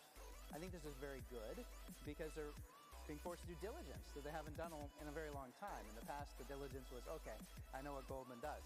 I know what JP does. Now they're having to actually go and look and figure out, okay, which part of the market structure are you fulfilling? So because there's so much difference, it doesn't match what they would normally be able to immediately jump into. But we've seen, we've been around for a while now. We've seen kind of a couple of phases of this. There was a big interest in 2017 when we had the ICO run up. Anytime you have price run up, unfortunately, it drives interest, probably for all the wrong reasons. But we saw a lot of interest there, and the institutions looked, it wasn't strong enough. But the industry kept building. And then by the time we had the COVID crisis, 2020, 2021, they look again, they're like, you know what, this is a place we can play. So now we're seeing much bigger, much more rapid adoption.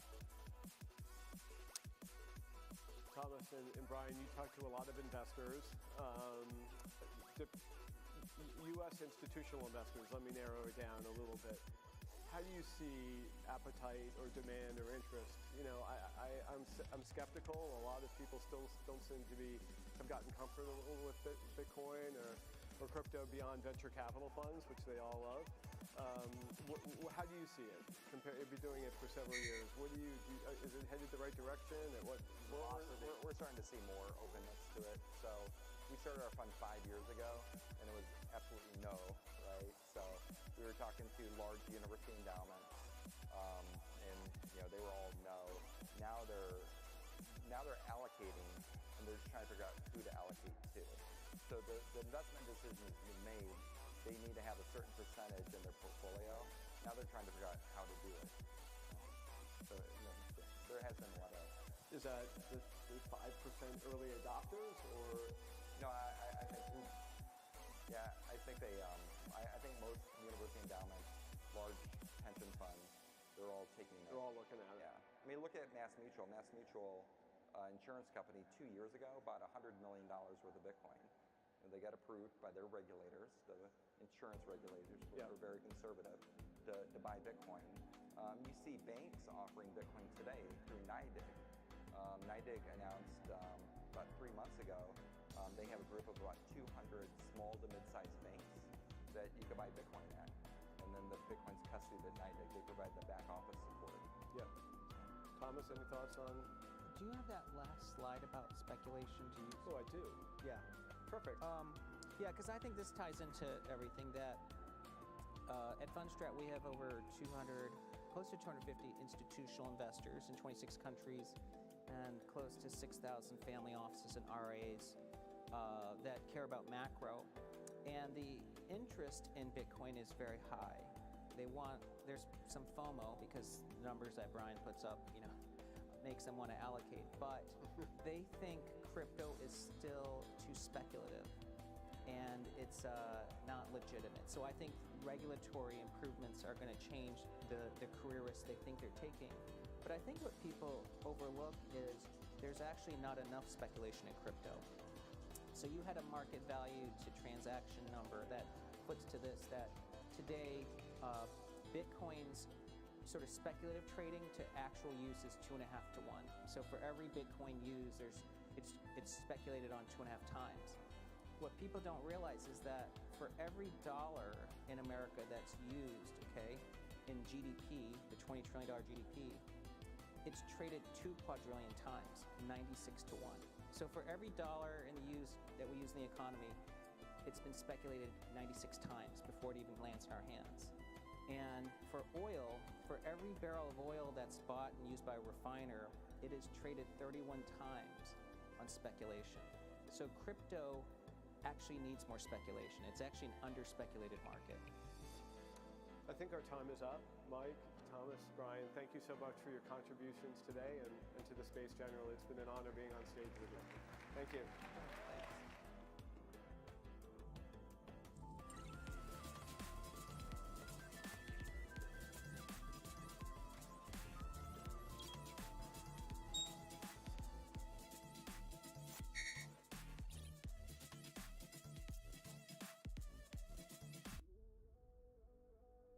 Will encourage penetration being so low, we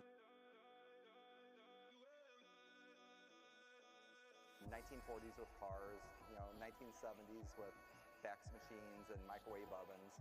But what S-curve means is the amount of time it takes for a new technology to go from 0% adoption to 10% adoption is the same amount of time it takes to go from 10% to 90%. And so Bitcoin was invented in 2009. In 2019, 10% of U.S. households owned Bitcoin. Today it's 25%, according to the Biden administration. They just came out with their executive order 3 weeks ago. In that executive order, they say 25% of U.S. households own Bitcoin today. So if we hit 10% in 2019, that means in 2029, 90% of U.S. households will own Bitcoin. Okay? This is a mega trend, it's unstoppable, and it can't be reversed. And so if we look at valuing Bitcoin, if only 25% of people own Bitcoin today, and 90% of people are going to own it in 7 more years, it's going to be worth more. It's undervalued today. And so we're in this sweet spot when it's a good time to invest in Bitcoin. In 2029, it'll probably be too late to buy Bitcoin. You've talked about the U.S., just a clarification. What about globally? Is the U.S. ahead on the adoption curve, or we're probably behind some countries? Way ahead. Way ahead. So the U.S. is 25%. Worldwide, it's 1% ownership. If you take the total worldwide population. Got it. So the U.S. is, mass adopted it.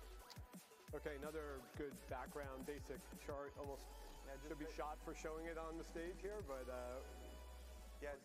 Bitcoin economics. It's basic, supply and demand.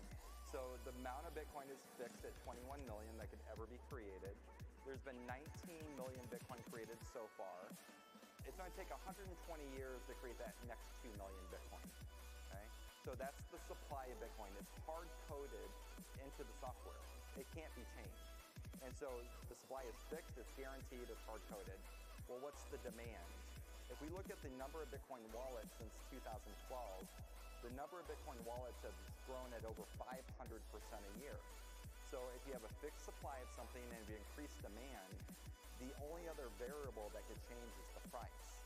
And that's why Bitcoin's the best performing asset class 11 out of the past 13 years. It's based on that demand. And as more and more people use it, the price will go up. The question is, how high will the price go? That's the big question. We know it's going to be higher. We just don't know how much higher. Let's move it on. Tom, I don't know if you have any comments here. I just shared a chart of just total transaction volume on the network. Again, a network with no throughput probably has very little value. This is kind of basics. I don't know if you have any comments on here, or I can do that. Yeah, sorry, it's with the echo, it's a little hard to hear. Yeah, so this is just total transaction volume on the network on the left. Bitcoin had $3 to $4 trillion worth of transaction volume on the network in 2021. And on the right, for people who can have really excellent eyesight, there's other competing networks, ACH, the NASDAQ volume, things like that if you want to compare. Yeah. I'm sorry, I'm not too familiar with this chart, so it's innocent. Okay, well, I'll tell you what, I'll answer my own question and come back to you on the Metcalfs. So on the left-hand side here, what we did is we took that total transaction volume and, the value of Bitcoin and divided by the volume. And so the question I get a lot is because I talk to investors about stocks and bonds, and they say, Jan, what's the price to book of Bitcoin? What's the price to earnings ratio? Well, we don't have things like that, but you can kind of hack at a price to sales, right? And unlike maybe some competing blockchains, there's not transaction revenue per se that you can say, oh, it's gas fees or whatever.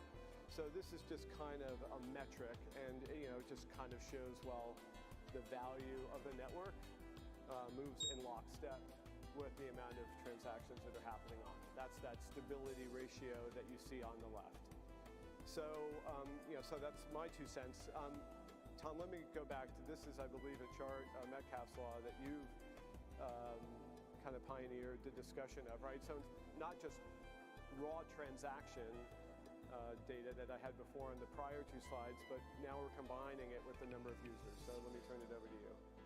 Yeah, this is a chart that Brian's team actually has improved, but we had done a lot of the original work, which was looking at 2 variables to explain Bitcoin. But the concept is it's a network value asset, meaning the more people that own it, the greater the utility.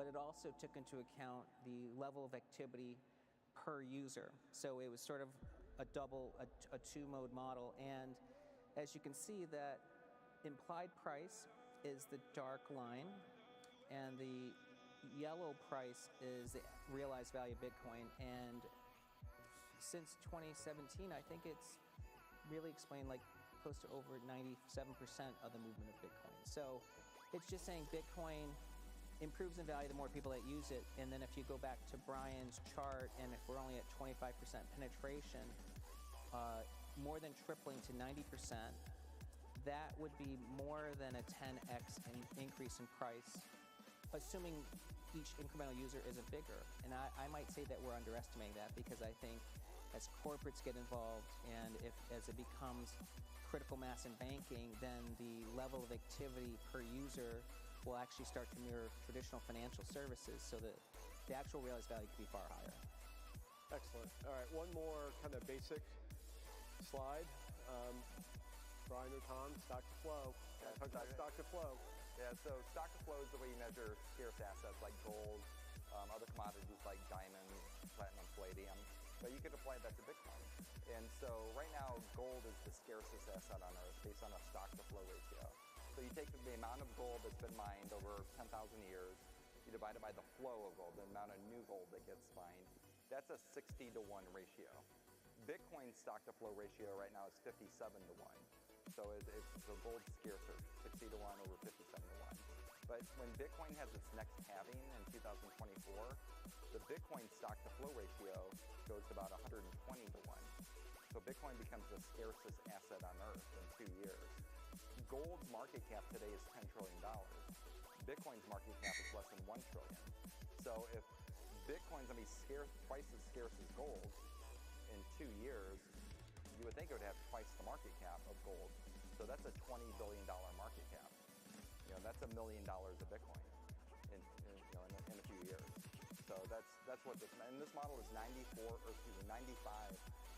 correlated to the historical price of Bitcoin over the past 13 years. It's a very accurate model. Any comments? Good. All right, let's move forward. One of the big constraints to people getting involved in Bitcoin from an investment perspective is the volatility.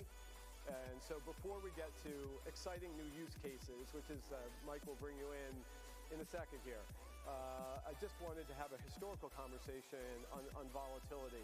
And Tom, so you have some great points, so let me give you the mic. Yeah, this chart actually is plotting two things. The dark line is the realized volatility in a significant way. I don't know that payments are going to be a big thing in the short term, but for the long term they will. We've got governments that are starting to say, hey, maybe we've got a better way to reserve value than what we've had on our own currencies that have been very unstable. So some of the theses around what's great about Bitcoin in terms of taking control away from the humans, handing it to the computers to faithfully execute, is starting to come true. And I think those are really exciting. So to value Bitcoin, I would be looking at, of course, user adoption, but also like for the users that have it, can they interface with their institutions, their banks, etc.? I know sometimes banks are an anathema to the whole decentralized component, but I can't tell you how many retail potential users out there are uncomfortable holding large amounts of their net worth, outside of a banking system where, what happens, should they die or want to pass it on, or, how they protect it become real questions. So what percentage of institutions are providing access to Bitcoin, I think is a real interesting metric. How much Bitcoin's being used as a reserve asset in some of the other more experimental blockchains, total value locked on Ethereum, etc. A lot of that is in Bitcoin. And then lastly, kind of government friendliness or government use as a reserve currency. I think those are three very interesting metrics to look at. So let's unpack that. Usage, El Salvador, can you talk about that? You personally involved? Sure. So, last year, El Salvador boldly announced their Chivo wallet. So BitGo obviously has a bit of a hand in that, but they decided to make Bitcoin available to all of their citizens. And in fact, they made it a legal form of payment. The reason for this was that they are trying to help their economy, help the poor actually have access to good money, and that's been a difficult thing to do for them. So anyway, obviously it's been somewhat controversial by a number of folks, but in general, the rollout's going extremely well. What's your take on the adoption, right? Going back to the S-curve concept, it's still early days in El Salvador, right, for daily use and adoption by the population? We should look at the El Salvador adoption, right? Because they distributed Bitcoin to all of their citizens, so it must be somewhere up in the 90s. There are some folks here from the El Salvador team, so we should ask them that after this conference. All right, let's do that. Then you slipped in this use as a reserve currency in DeFi. So, right. Okay. So in the DeFi world, they've got the challenge of how do they bootstrap networks? And what gives the network value? Like if you're going to put $1 billion into something, you need to know it's not going to change, right? You can't have somebody changing the rules on you tomorrow if you put $1 billion into it today. So Bitcoin has earned the trust, right? Bitcoin is not changeable. It has got a very strong track record as such. But DeFi, of course, needs to have value in order to run a number of the different applications, in particular collateral. It's often used, you often use Bitcoin. So we see just a big chunk of the total value lock actually is coming from Bitcoin in wrapped tokens on, take your pick, Ethereum, Solana, Avalanche, etc. Do you have a ballpark number for that right now? Well, we got about 12 billion, I think, in wrapped Bitcoin, which is, I think, about 80% of that market. That's down from where it was, but remember, this is a high turnover asset, so it changes hands quite frequently, but it's pretty good size for the float. Brian and Thomas, do you have any comments on sort of adoption by governments? Brian, I think you should mention the Treasury. Yeah, and so most people don't realize, but the U.S. government is one of the largest owners in the world of Bitcoin. So when the Department of Justice, the FBI, confiscates Bitcoin, they've never sold any of that Bitcoin. And that accounts for about 1.5% of the world's Bitcoin. So about 6 months ago, we saw about $6 billion of Bitcoin move from the Department of Justice servers in San Francisco down to Anchorage, which is a qualified custodian. So we know they're using Anchorage to custody Bitcoin. We thought that was some of our stolen Mt. Gox Bitcoin that we had claims on. So that's why we dove into that to figure out what that was. But what that was, it was the Silk Road Bitcoin that they confiscated, that they moved. But the U.S. Marshals, they always sell off their Bitcoin, but the FBI and the Department of Justice have never sold any of their Bitcoin. So they own billions of dollars worth of Bitcoin. So when did they tell you that? Well, I know we actually sent FOIA requests to the DOJ, the Federal Reserve, the U.S. Treasury, the IRS, and about 7 other government agencies, asking them a very simple question: what is your Bitcoin balance? It seems like you should be able to answer that, right? And the answer that we got back was, your question is too broad. Can you please narrow the scope? So we narrowed the scope. What is your Bitcoin balance at Anchorage? What's your address? Because we saw the Bitcoin move to Anchorage. What is your Bitcoin balance at Anchorage? And they haven't responded yet. So. Wow. All right, we have government adoption. I think we've covered that. Any further comments? Obviously, after the Russian invasion of Ukraine, crypto was used to help support the Ukrainians from a humanitarian perspective, and I'm sure that will be discussed this week. Does that also broaden the potential use case of Bitcoin, bring new users into the network? I think we're certainly seeing governments around the world taking a more serious approach to figuring out what their plan is. So it started, I think, actually with the Canadian truckers, the Freedom Parade, right? Really opened the government's eyes, like, wait a minute, there's an alternate form of payment here. And then now we're seeing it potentially used in Russia and Ukraine. Now, I think there's a lot more fear that this could be used in some nefarious way than has actually been demonstrated, measured, or anything like that. But it's got all governments taking a look at it. Personally, I think this is a great thing, and actually could be a good way to, if you want to have a metric for the value of Bitcoin, a number of governments that have got solid policies around what is the treatment of Bitcoin and how is it used from a regulatory and sanctions point of view. So we've seen a big step up here in the U.S. from pretty much all branches of the federal government with regard to crypto lately. I think that's a good sign. Yeah, I mean, I guess the only thing I would add is a lot of how people are imagining Bitcoin's utility going up is trying to make Bitcoin payments part of the real world, like the actual physical world.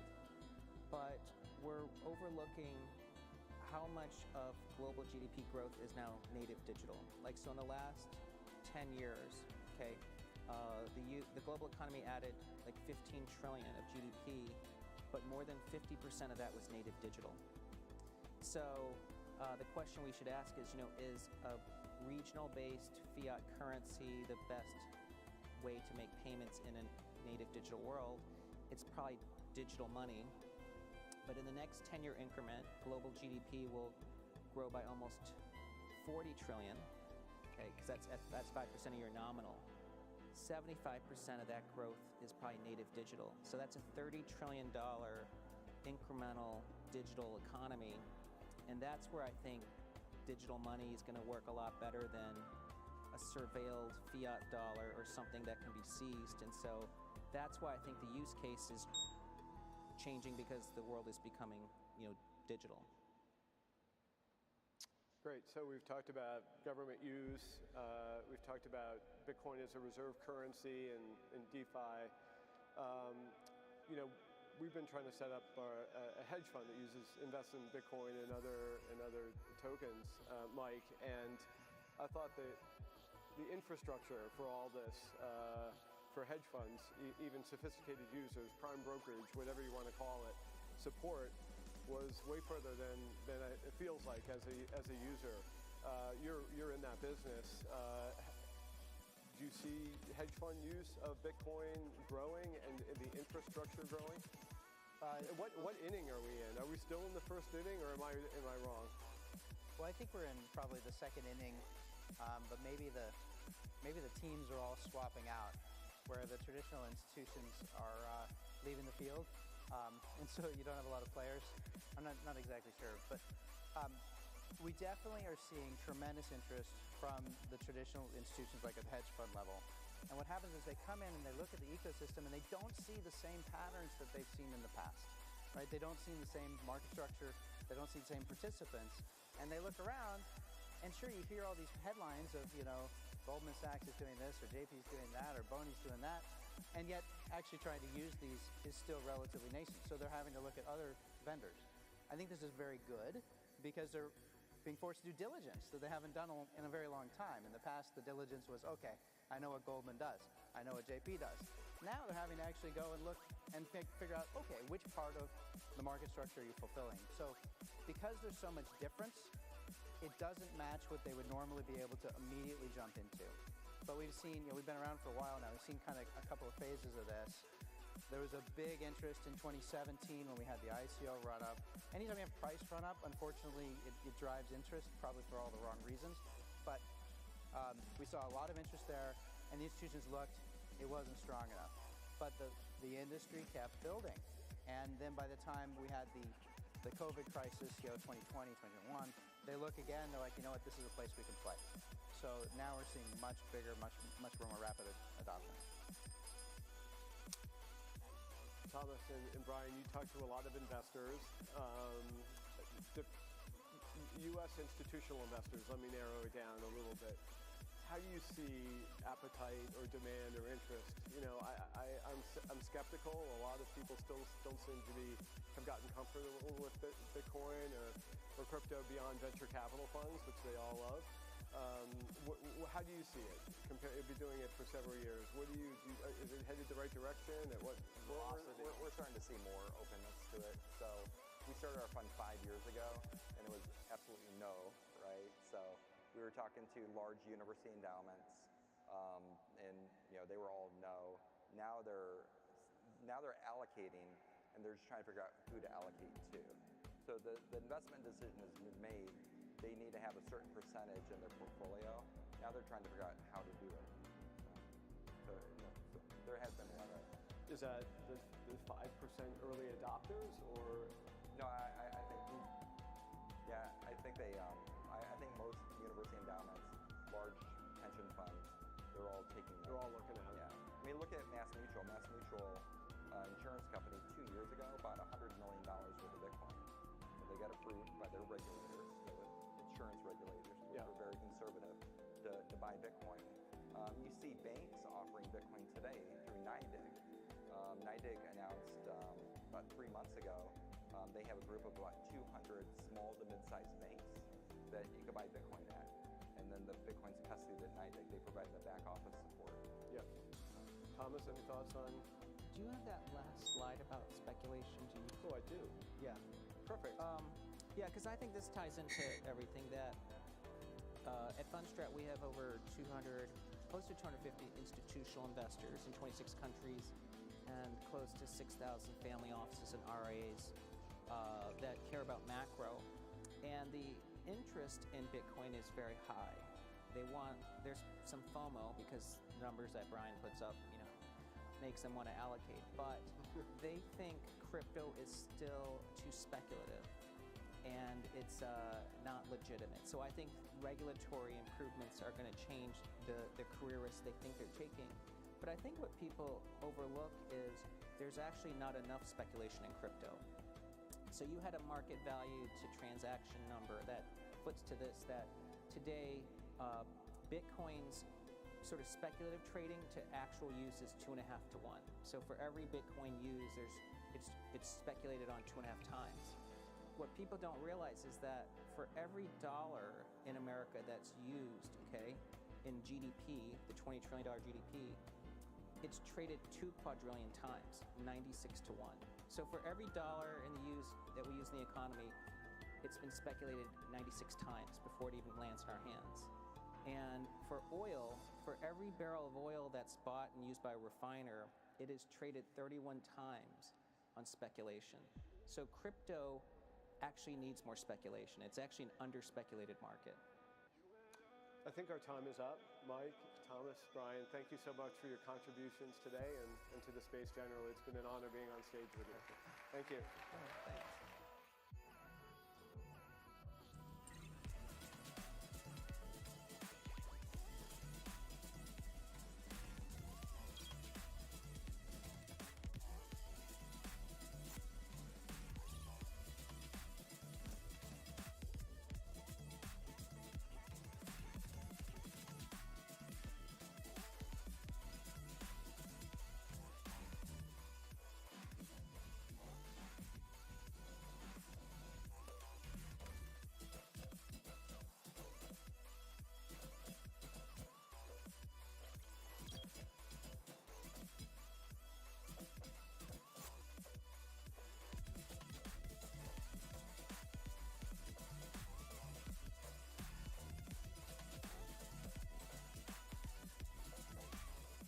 Back to Bitcoin 2022, everyone.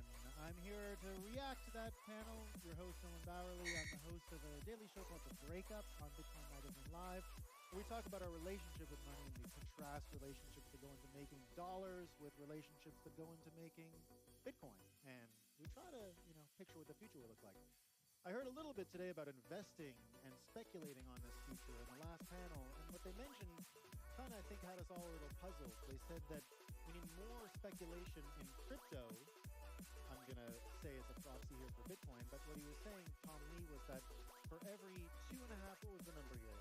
For every 1 Bitcoin that's spent, 2.5 are used in some financialized scheme, some way to make money. And he's saying that actually checks poorly against dollars, and that dollars are actually used proportionately much more for speculation. So first up, what are your reactions? Does that pass a gut check to you? Did it all make us go, really? Is that true?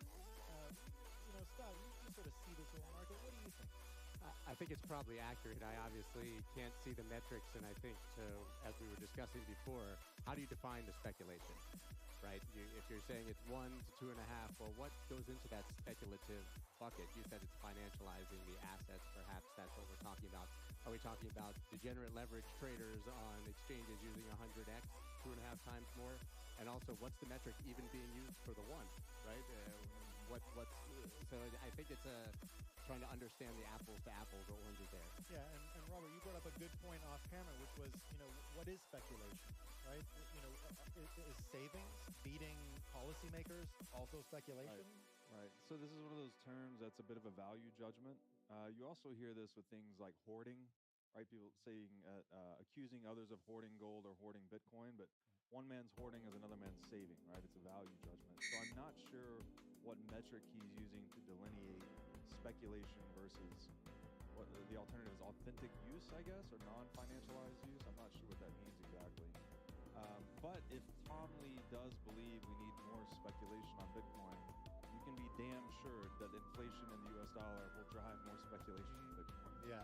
And I saw once a statistic around the 1920s and the roaring 20s, and it was the amount of GDP that literally went into the markets, and it was something like 10% of total gross domestic product. And the way they can measure it then had to go into beating those early inflation days.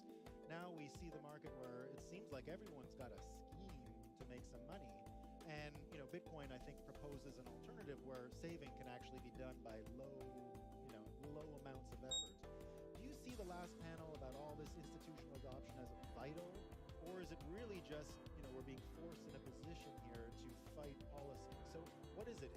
Are we going to follow the rich people to the pot of gold and speculate more?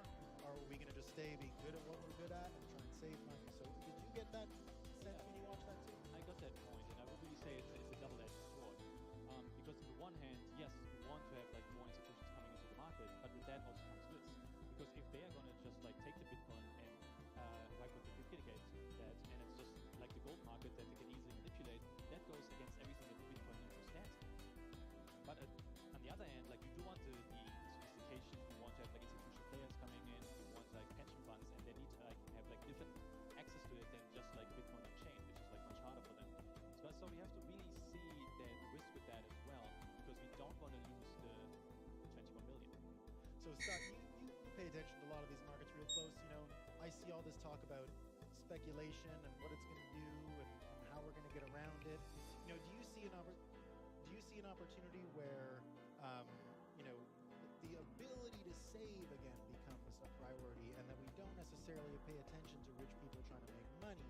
We pay attention to craftsmen trying to be better at their craft. Is that an issue? Absolutely. The point that you made before is, are we going to follow the rich people? Very clear that the rich people are following us. Institutions are not first into Bitcoin. We're first into Bitcoin, and now institutions are chasing.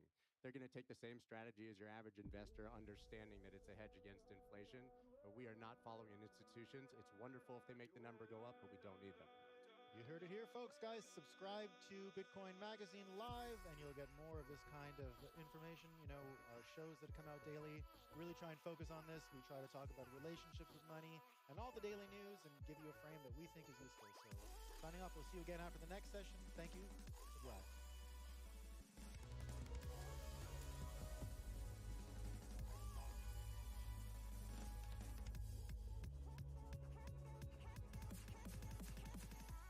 All right, we're back on. So our next one is going to be investing in the Bitcoin ecosystem. So we're going to have a panel, and so our panelists will be, our first one, Greg Carson. He's managing partner of XBTO Humler Ventures. Welcome, Greg.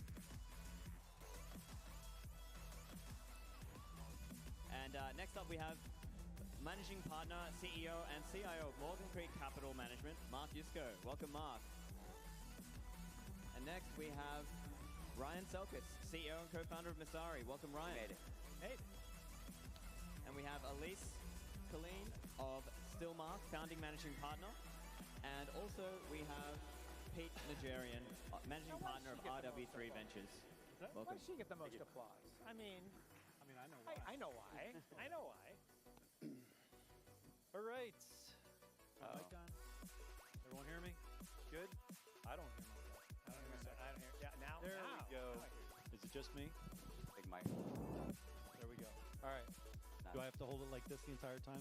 It'll look good. I might have to. Can I get a handheld, by the way, since I'm the moderator and that's going to be an issue?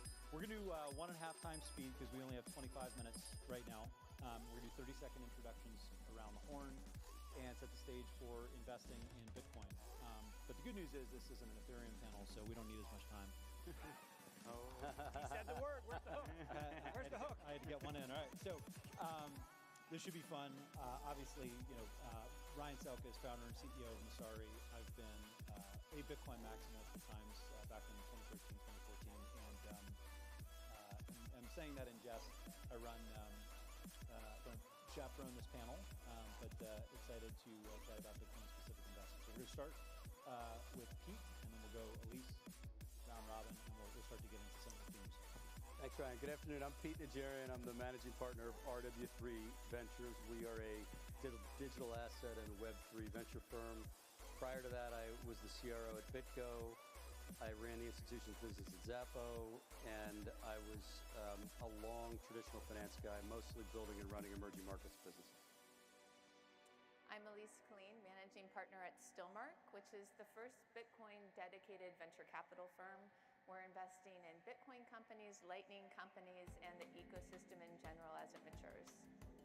All right, I'm Mark Yusko. I run Morgan Creek Digital up in Chapel Hill, North Carolina, and we are a venture capital fund that invests across the digital asset ecosystem, actually with a lot of focus on the Bitcoin ecosystem as well.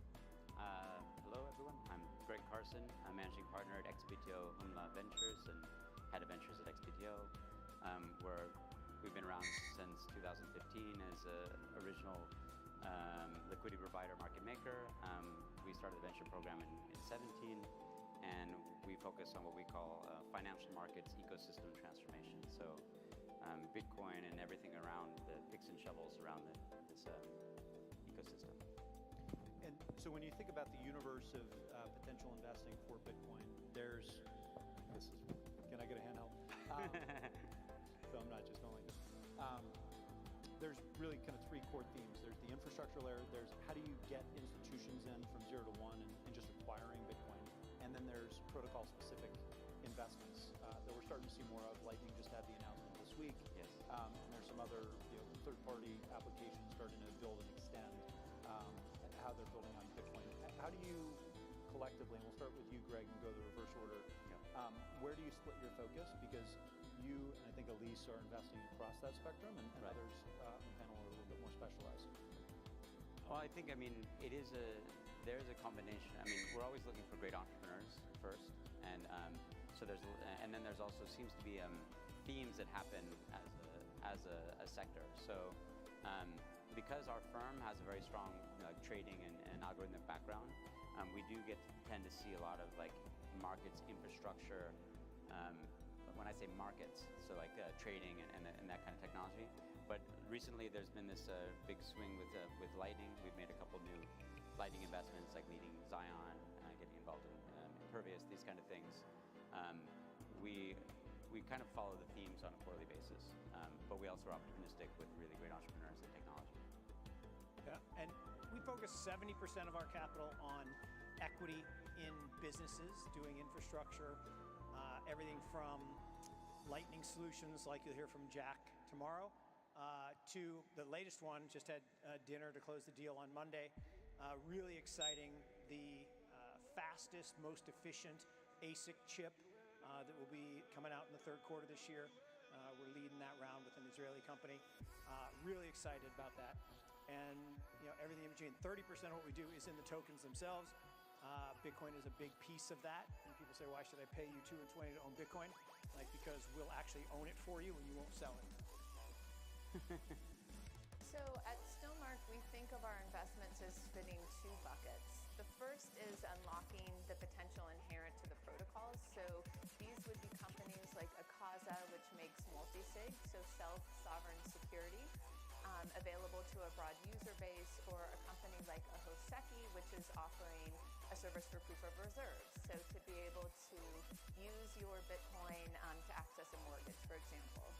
The second bucket is what can be built on top of the protocol. So what can be built on Bitcoin blockchain, what can be built on Lightning Network. And so in that bucket, we have companies doing everything from, say, building a distributed marketplace, like a Mechanical Turk, which is Stackwork, all the way to Ibex Mercado, for instance, is our last public investment. And that's the company that's the payment provider, the Lightning payment solution for this conference. So we go pretty broad, and we think of those two buckets as being our main focus. And then the final thing I'll say here is that we think of our work as staying up to date with the developments at the protocol layer, and then anticipating what that means for founders at the infrastructure and app level. We like Mark, invest in both equity and tokens. Our focus is to be as early stage as we can. I don't know who's here listening at the moment, but I was just looking and man, Dr. Supernova, if we would have bought Safe Loki the other day, it's the #1 gainer today with 700% so far. What are the use cases that we think can really unpack and in the period of time? There's certainly a metric, and there's a filter you go through around teams and around valuation and all that stuff that's It quite might be, I'm not sure. I haven't checked But CoinEx for it, us, but from a digital I'm on asset CoinMarketCap at the moment. understanding use cases that this technology lends itself well to. Safe Floki, yeah, it's up 700% currently. I got that sucker here on my list, man. And for Bitcoin, yeah, did you buy some? No, not Safe Floki. No, yeah, I didn't buy them.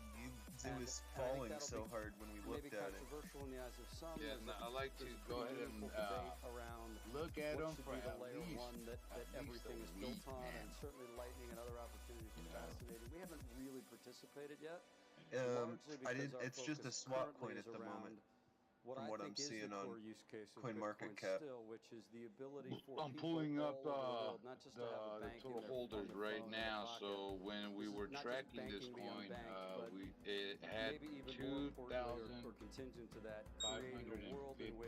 Let me pull this up. A vast part of the planet doesn't live in constant threat of devaluation for their wealth, and all of that for me. And this is how I found Bitcoin originally. I'm still a hodler. It's still the biggest position I own. So we started with 2551. The last time we were here, it was at 2600. So let me refresh it right now and see what the new number is. 2703. So it's gained 103 holders. And that is that people in almost all of those EM countries have an inability to invest in their home currency and save. And I think the fundamental use case for Bitcoin that for me is singularly most important, at least at this point in the journey, is solving for that. And the demand pull for that will be dramatic and has been.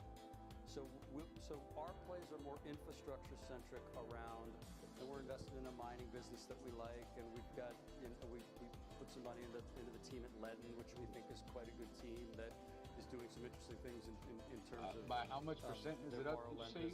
And a Bitcoin. CoinMarketCap says it's 700%.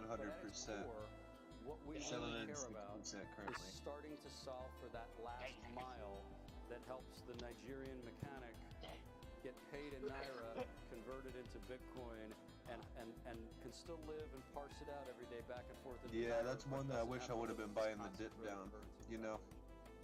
I like the frame. It was just so red. I was waiting for it to start catching up somewhere, and I didn't see it. I didn't look at it before it popped. There is a universe that's emerging beyond that. One of my questions for this panel. Yeah, that was one of them that we brought up along with. At the same time, we're talking about block 8 scissors. Today, I've heard digital a bit asset meta. token. Yeah, just the other day. Not Bitcoin specific investment theses from your different firms. Can you differentiate as a Bitcoin focused investor right now? How does McDonald's make their French fries so good? What are they actually? I don't think these are potatoes. That opens up They're like crack. a whole variety of other applications, other use cases that your infrastructure companies might be able to support after they support Bitcoin. Do you want me to go? I can start. So where Pete ended was a focus on emerging markets That one has very little bit of use cases that will be critical to that is impacting one of the them that lives people of could folks actually that are push underbanked up or really underbanked. quick. And we take the same perspective, actually. Oh. So when we talk about, It's Ryan said taking he forever just used to to load be a this Bitcoin thing. maximalist, or has been at times. The way Stillmark thinks is that we're a sound tech maximalist. And that's especially Seems like it happened between 12 and 1 o'clock today. For folks that are not wealthy and have problems as simple as how to store value. But another problem that exists in those markets is the inability to access the global economy. They're locked. They're locked into their local For a safe token? because there's not an ability to transact he's online, for example, or to make use of the capital they have beyond their own neighborhood. And so that's where Bitcoin technologies like Lightning Network come into play. And the robustness of those networks and the fact that they are dependable in what they offer is especially important when we're talking about emerging markets. I was listening to your stream earlier. Was that the conference, or was that just the YouTube video? Well, because the space is so dynamic and the tech is changing and advancing. Oh, okay. It had ended at one point. Really and they thanked people for being on the. I think it's hard to keep up. I think about this a lot because you have such a large, and it's a challenge for like RLPs and for investors. Like, okay, they're getting a FOMO in the space, and there's so many things to invest in, and there is a lot of trading opportunities, and there is a lot of